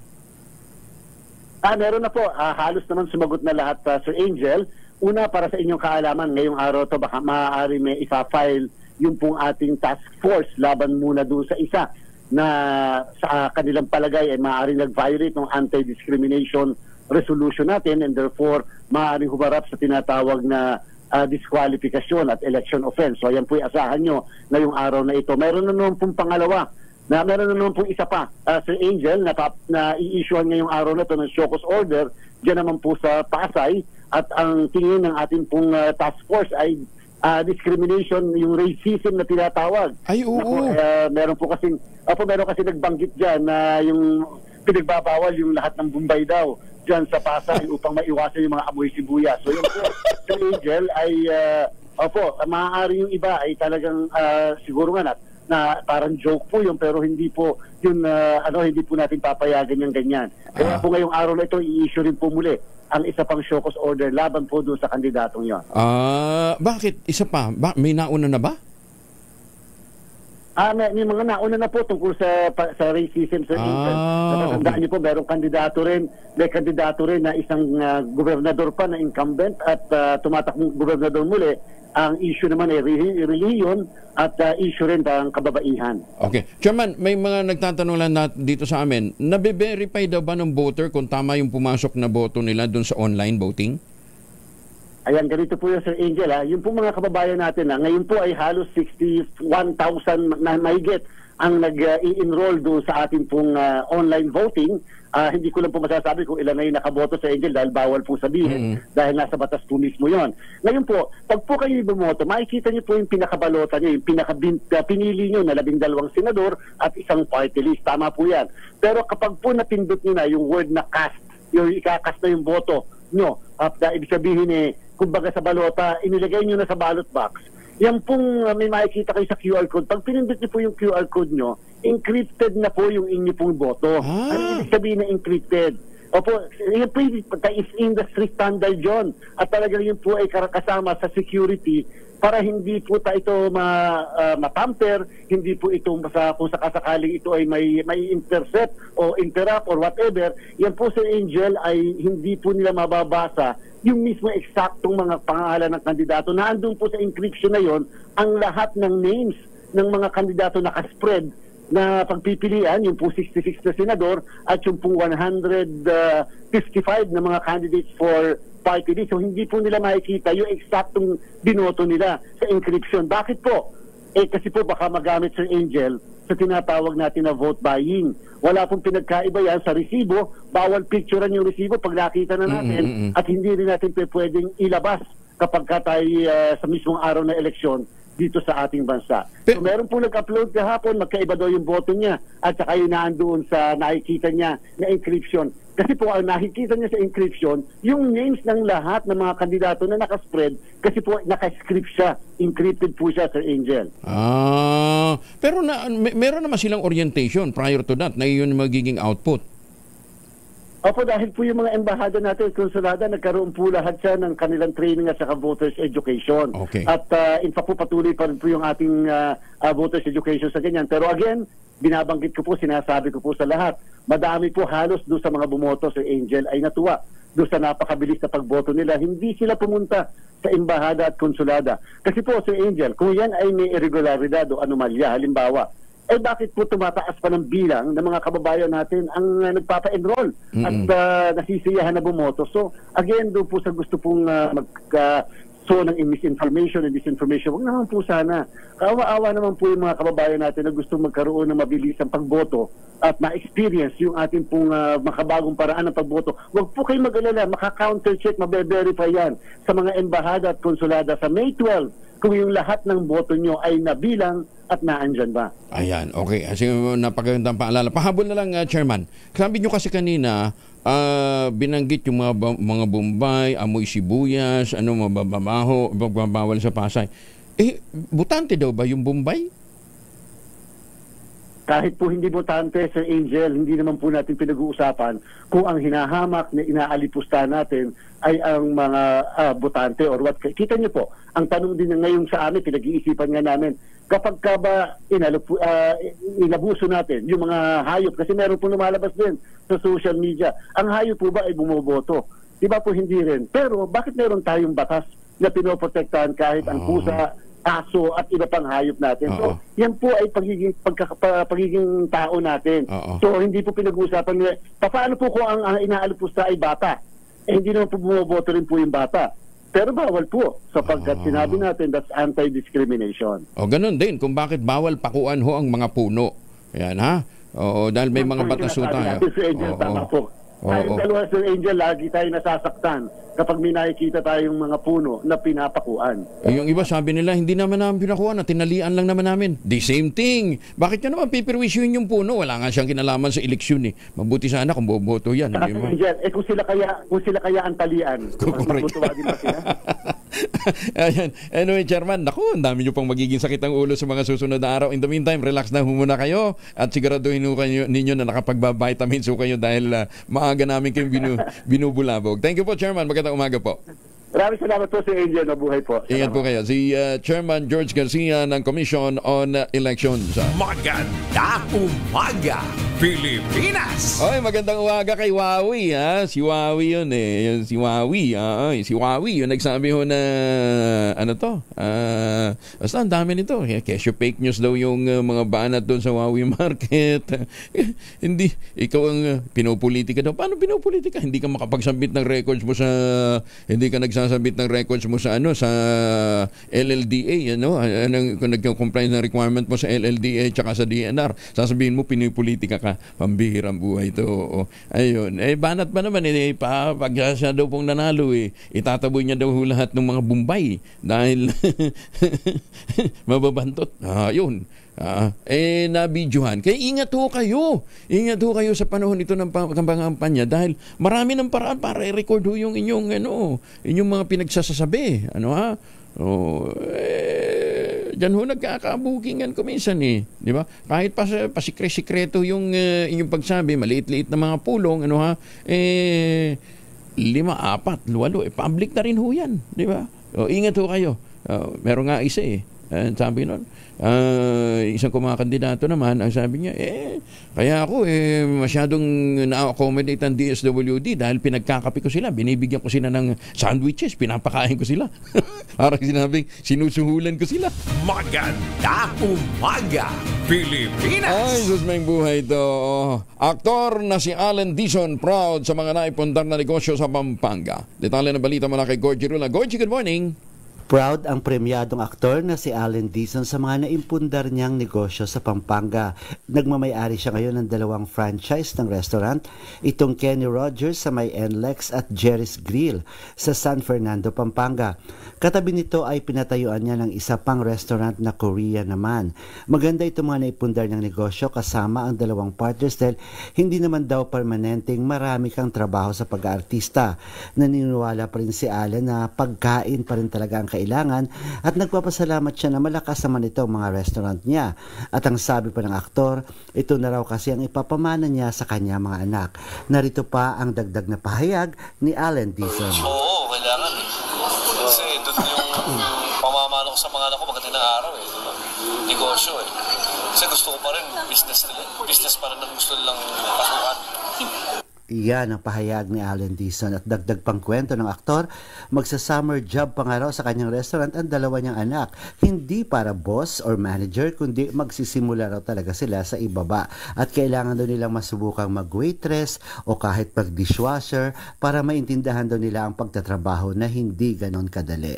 Gorgie Rula po nag-uulat mula sa showbiz ng DZRH, una sa Pilipinas, una sa Pilipinas. Maraming salamat, Gorgie. Magandang umaga, Pilipinas! 33 na makalipas ang alas 5 ng umaga. 36 na makalipas ang alas 5 ng umaga. 106 Trabaho Party List, ipinagtanggol ang mga biktima ng labor violations. Detalye na balita mula kay Edniel Barosa, RH52. Edniel, good morning. Isusulong ng 106 Trabaho Party List sa Kongreso ang mas mahigpit na parusa sa mga manggagawang biktima ng mga labor violations sa bansa. Ayon sa 106 Trabaho Party List, maraming manggagawa ang nakaranas ng mga paglabag sa sektor na ipinumto ng Federation of Free Workers at ng Danish Trade Union Development Agency sa kanilang report. Pagdetalye pa na 106 Trabaho Party List sa nasabing labor report, kabilang sa mga violation na nararanasan ng mga Pinoy sa iba't ibang panig ng mundo, ang illegal na dismissal, wage step at iba pa. Kaya naman sabi ng 106 Trabaho Party List, hindi nila hahayaang manahimik lamang ang mga biktimang manggagawa. Inihayag ng 106 Trabaho Party List na kung papalarin sila sa Kongreso, plano nilang makipag-ugnayan sa Department of Labor and Employment na reviewin ang mga mekanismo upang agarang makaresponde ang mga kinauukulan at matugunan ng labor violations.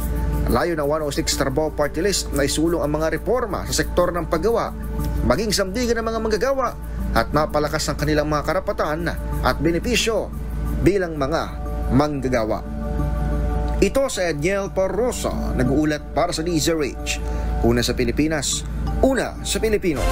Maraming salamat, Jal Parrosa. Samantala, formal na inendorso naman ni Valenzuela Mayor Wes Gatchalian si senatorial candidate Camille Villar sa pagbisita nito sa nasabing lungsod noong Lunes. Sa talumpati ni Gatchalian sa flag raising ceremony ng naganap sa pamantasang ng lungsod ng Valenzuela, binigyan din nito na hindi hadlang ang edad sa paglilingkod sa mataas na posisyon ng gobyerno. Binanggit pa ng alkalde na maging sa Kongreso, mismong sa Gabinete at maging sa Senado, may nanunungkulan na kabilang pa rin sa batang henerasyon. Tiwala rin siya ang kayang ipagpatuloy ni Camille Villar ang pagsusulong ng kapakanan ng mga kabataan at negosyante. Ibinida rin ni Gatchalian ang anyay kahangahangang karanasan ni Villar sa public service, gaya ng paglilingkod nito bilang isang kongresista. Samantala, meron naman nababahala. Huwag sanang bumaliktad ang pula at asul na watawat. Ito ang dasal ng PDP laban senatorial candidate na si Attorney Jimmy Bondoc. Sa gitna ng mataas na tensyong dulot ang kontrobersiya sa pagdampot at pagdadala sa The Hague, Netherlands sa kanyang kaibigan at mentor na si dating Pangulong Digong Duterte. Binigyan din ni Attorney Bondoc, minahal ni Duterte ang watawat ng Pilipinas. Inuna ang bansa at sambayan ng Pilipino, ipinagtanggol ang mapayapa at pinarusahan naman ang masasama. Pero sa kabila nito, ipinagkanuno lamang anya siya ng makabagong makapili na nagudyok sa kaliweteng liderato at mga dayuhang puwersa na ipailalim ang mga tumatrabaho. Kasabay nito ay nanawagan din si Attorney Bondoc sa taong bayan na manatiling tapat sa diwa ng ating watawat, ang sagisag ng ating sagisag na ating pagkabansa, dangal at kasarinlan.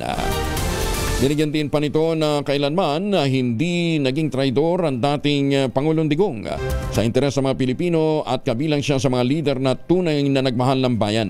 Patunay dito ang hindi mabilang ng mga Pilipino sa anumang sulok ng mundo na umiiyak at patuloy na nanawagang maibalik siya ng Pilipinas.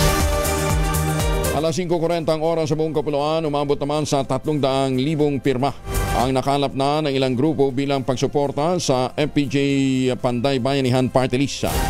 Pinangunahan ng Volunteer Po Kami Movement ang signature drive na target na makakuha ng 500,000 na lagda upang isulong ang panalo ng kandidatura ng FPJ Panday Bayanihan sa 2025 midterm elections.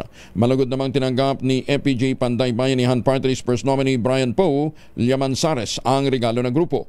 Ayon kay Ricky Malyari, pinuno ng Volunteer Po Kami Movement, ang signature campaign ay nagsusulong din na maituloy ang advokasya ang sinimula ng daking na si Fernando Poe Jr.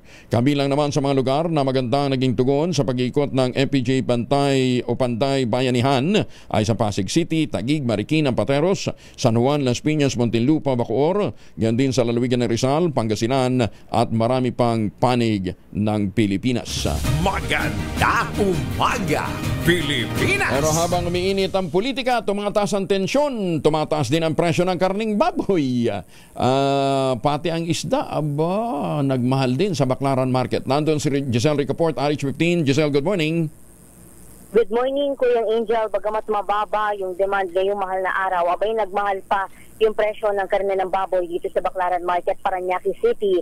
Ang liempo, 450 kada kilo mula 430 pesos noong isang linggo. Habang ang piget kasim naman, 380 pesos kada kilo ngayon. Pawang lagpas yan doon sa MSRP na itinakda ng Agriculture Department. Ang ribs at buto-buto naman parehas sa 340 pesos ang kada kilo ngayon. Sa isda, tumaas din yung presyuhan ng ilan kagaya ng galunggong na 240 pesos ngayon ang kada kilo hanggang 250 pesos. Mula 200 hanggang 230 pesos kada kilo. Ang dalagang bukid, 40 pesos ang itinaas, 300 na ngayon. Ang sapsap, 340 pesos kada kilo mula dating 300. Ang hasa-hasa, 300 pesos kada kilo mula 240 pesos sa mga nakalipas na araw. Ang tambakol, 200 kada kilo mula 190 pesos kada kilo. Habang ang pampano, mahal pa rin sa 440 pesos kada kilo mula dating 400. Ang lapu-lapu naman, 400 ang kada kilo ngayon mula dating 380 hanggang 390 pesos kada kilo. Ang salay-ginto, 240 hanggang 260 pesos kada kilo mula 230 pesos kada kilo, habang yung tuluyan 240 ngayon mula sa dating 200 hanggang 220 pesos kada kislang. Ang tilapia naman, nagkapako ang presyuhan sa 160 pesos kada kilo. Gayon din ang bangos sa 180 hanggang 240 pesos kada kilo. Depende yan sa laki, at habang yung puset na maliliit, 340 pesos kada kilo mula dating 260, yung salmon na 800 pa rin. Sa whole chicken, nananatiling mahal sa 220 pesos ang kada kilo. Ang sityo, hita at pakpak, 220 hanggang 230 pesos din ang presyuhan. Habang yung atay balunan, mas mahal ng 20 pesos, 240 hanggang 250 ngayon. Sa gulay, nagmahal din yung ilan kagaya ng kamatis na 80 ngayon ang kada kilo mula sa dating 40 hanggang 50 lamang. Ang mustasa, 80 mula 60 hanggang 70 kada kilo. Repolyo, 120 ngayon mula sa dating 90 kada kilo. Bell pepper, 200 ang kada kilo mula 150 hanggang 170 pesos kada kilo. Ang kalamansi, 50 pesos ang iminahal mula sa dating 100, 115 na ngayon ang presyuhan. Habang yung bawang, kung dati 180 naman, nagmura yan ng 30 pesos, 150 pesos na lang ngayon. Ang carrots naman, 20 pesos ang iminura, 80 kada kilo ngayon. Siling labuyo, 200 mula sa dating 300. Ang sibuyas, mabibili ngayon sa 150 pesos kada kilo mula 180 pesos kada kilo. Habang yung sayote at kalabasa, parehas na nagkapako naman sa 80 pesos kada kilo dito sa pamilihan. Ayon sa mga retailer ng isda at ng gulay, asahan pa raw na tataas pa yung presyuhan ng mga yan ngayong umiilag nga yung ating mga kababayan, yung mga Katoliko sa karne ng baboy para sa paggunita ng mahal na araw. Ito si Giselle Report para sa Bigger H na sa Pilipinas, una sa Pilipino. Maraming salamat, Giselle. Maganda umaga, Pilipinas! 44 na makalipas ang alas 5 ng umaga, oras na para tayo po ay mag-ultabayo. Pero sabi ho na madalubasa, isang oras bago humatulog, 2 kapsula ba sa mapapakinabangan natin ang mga benepisyo po ng ultabayo. Ano ba yung ultabayo? Ito po ay postbiotic with Lactococcus lactostrain plasma, dumaan po sa mahabang clinical trial sa Japan. Hindi po kwentong kutsero, hindi testimonial. Hindi testimonial, kundi human clinical trial.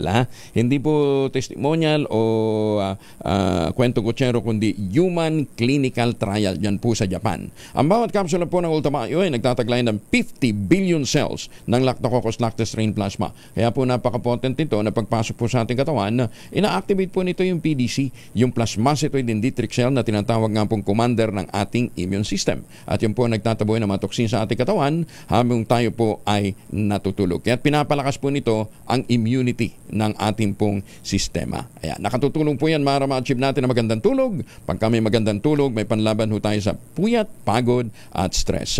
Ang ultabayo po ay rehistrado sa Food and Drug Administration, halal certified. At kung may mga concerns pa ho kayo, mag-text lamang po sa 0917-110-6580. Available po yan sa Mercury Drug, Amesco Drug, Pasmed Pharmacy, John's Pharmacy, Curamed, at ngayon ay sa South Star Drug. Pero huwag natin kalimutan, ang ultabayo po ay hindi gamot at hindi dapat gamitin panggamot sa anumang uri ng sakit.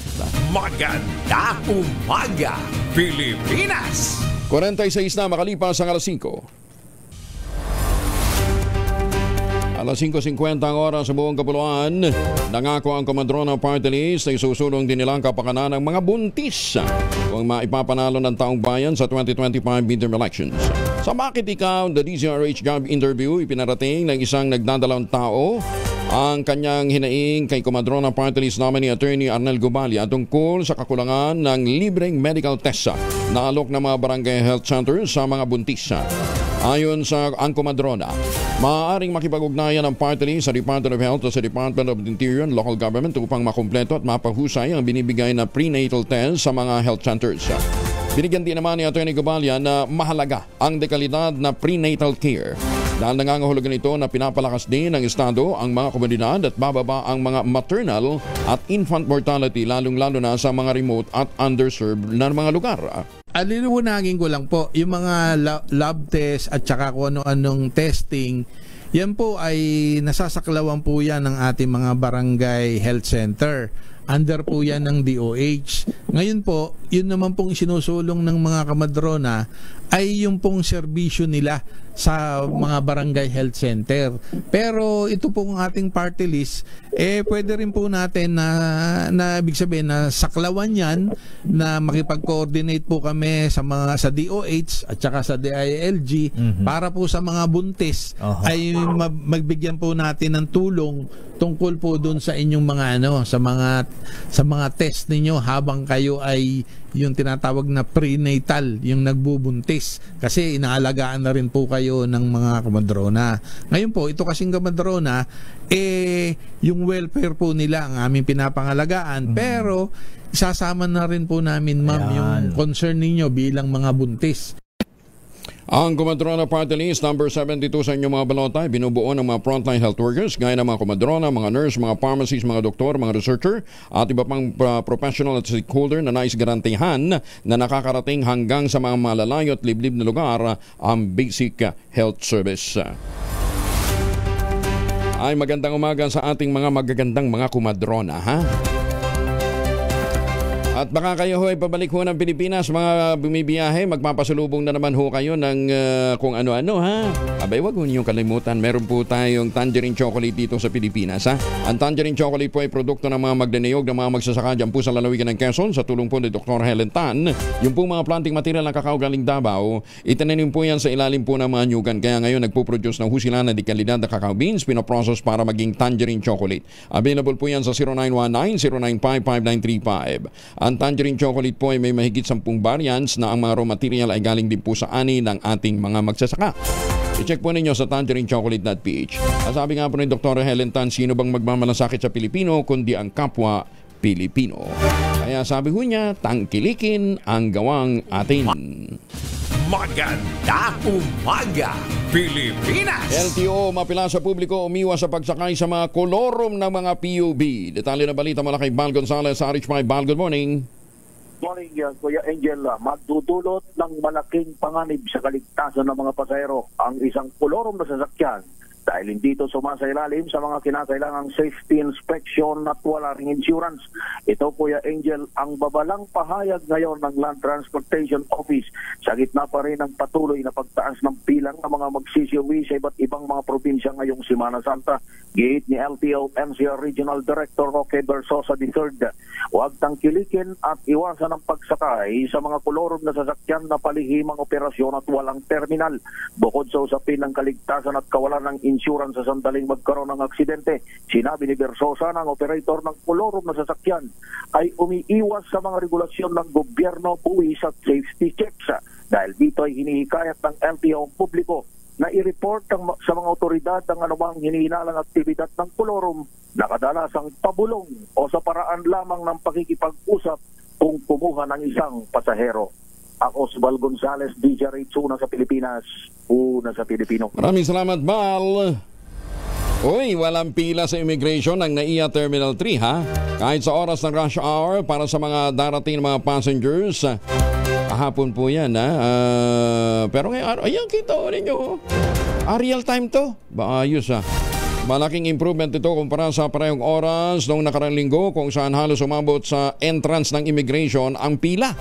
Ito ay dahil sa pagtutulungan ng Bureau of Immigration, MIAA, NNIC at ng DOTR.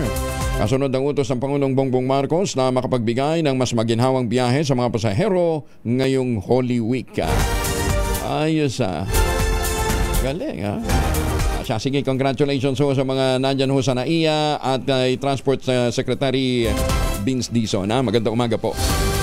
Baka kayo ho'y pabalik ng Pilipinas, naghahanap din ho kayo ng magandang investment opportunity tapos malapit pa ho sa nature. Try ho ninyo yung St. Monique Balay, the most prestigious project yan po sa Binangon ng Rizal.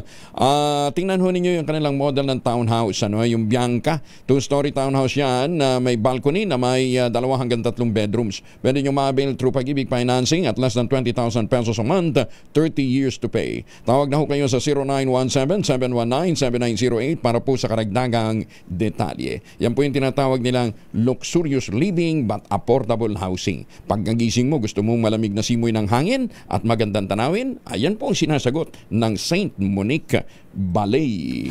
Maganda umaga, Pilipinas! Oy, magandang umaga. Ay, teka nga pala, hindi ko makakalimutan. Birthday pala kahapon ng kapatid ko. Kahapon pero ngayon, bali ngayon, yan po sa Canada. Happy birthday to my sister, ang younger sister namin si Joanne Landry. Ayan, ha? Happy birthday. At saka huwag ka mag-alala, yung regalo mo, paparating natin, ha? Si Secretary Naida Angping, nag-birthday din ho kahapon, ha? Sec, happy birthday, ha? Ingat po kayo. At sa lahat ho ng mga nagdiriwan ng birthday nila ngayong araw na ito, congratulations. Umabot ho kayo sa mga ganyang edad. Magandang umaga din po kay Mayor Senny Mendoza, kay Cador Plato, siyempre kay Congressman Harry Angping, Director Joel Valera, dyan sa may Maropa, at saka kay Ma'am Selna. Magandang umaga din kay Justice Max De Leon at kay Governor Lala Mendoza. Yan ho sa Metro, sa North Cotabato, ha? Siyempre, batiin na natin si Ma'am Bing Solis. Ayan, ha? Good morning po sa inyo. Oras sa buong kapuluan, 2 minuto na lamang bago po mag-ACES na umaga. Umaga, Pilipinas! 1 minuto na lamang bago po mag-ACES ng umaga. Sa China daw po ngayon, iniimpenta ang sangkaterban t-shirt, katunayan, nasa mga 100,000 na t-shirts na daw yung kanilang naimprenta na ang nakalagay boycott China. Order daw ng Amerika. Umorder ng t-shirt na gagawin sa kampanyang boycott China sa China. Loko din talaga itong mga negosyanteng Chinese dun sa China. Ay, nako. Sige, ang ating quote of the day ngayong araw na ito, let's reflect on this, ha? Galing po sa German-American historian at philosopher na si Hannah Arendt. Ang sabi niya, the death of human empathy is one of the earliest and most telling signs of a culture about to fall into barbarism. Reflect ho natin. Yan na ba ho tayo? Kuya Angel po, si Angela Palawanas, nag-iwan sa inyo na isang magandang umaga. Maraming salamat. Ngayon po ay Holy Tuesday. Maganda umaga, Pilipinas!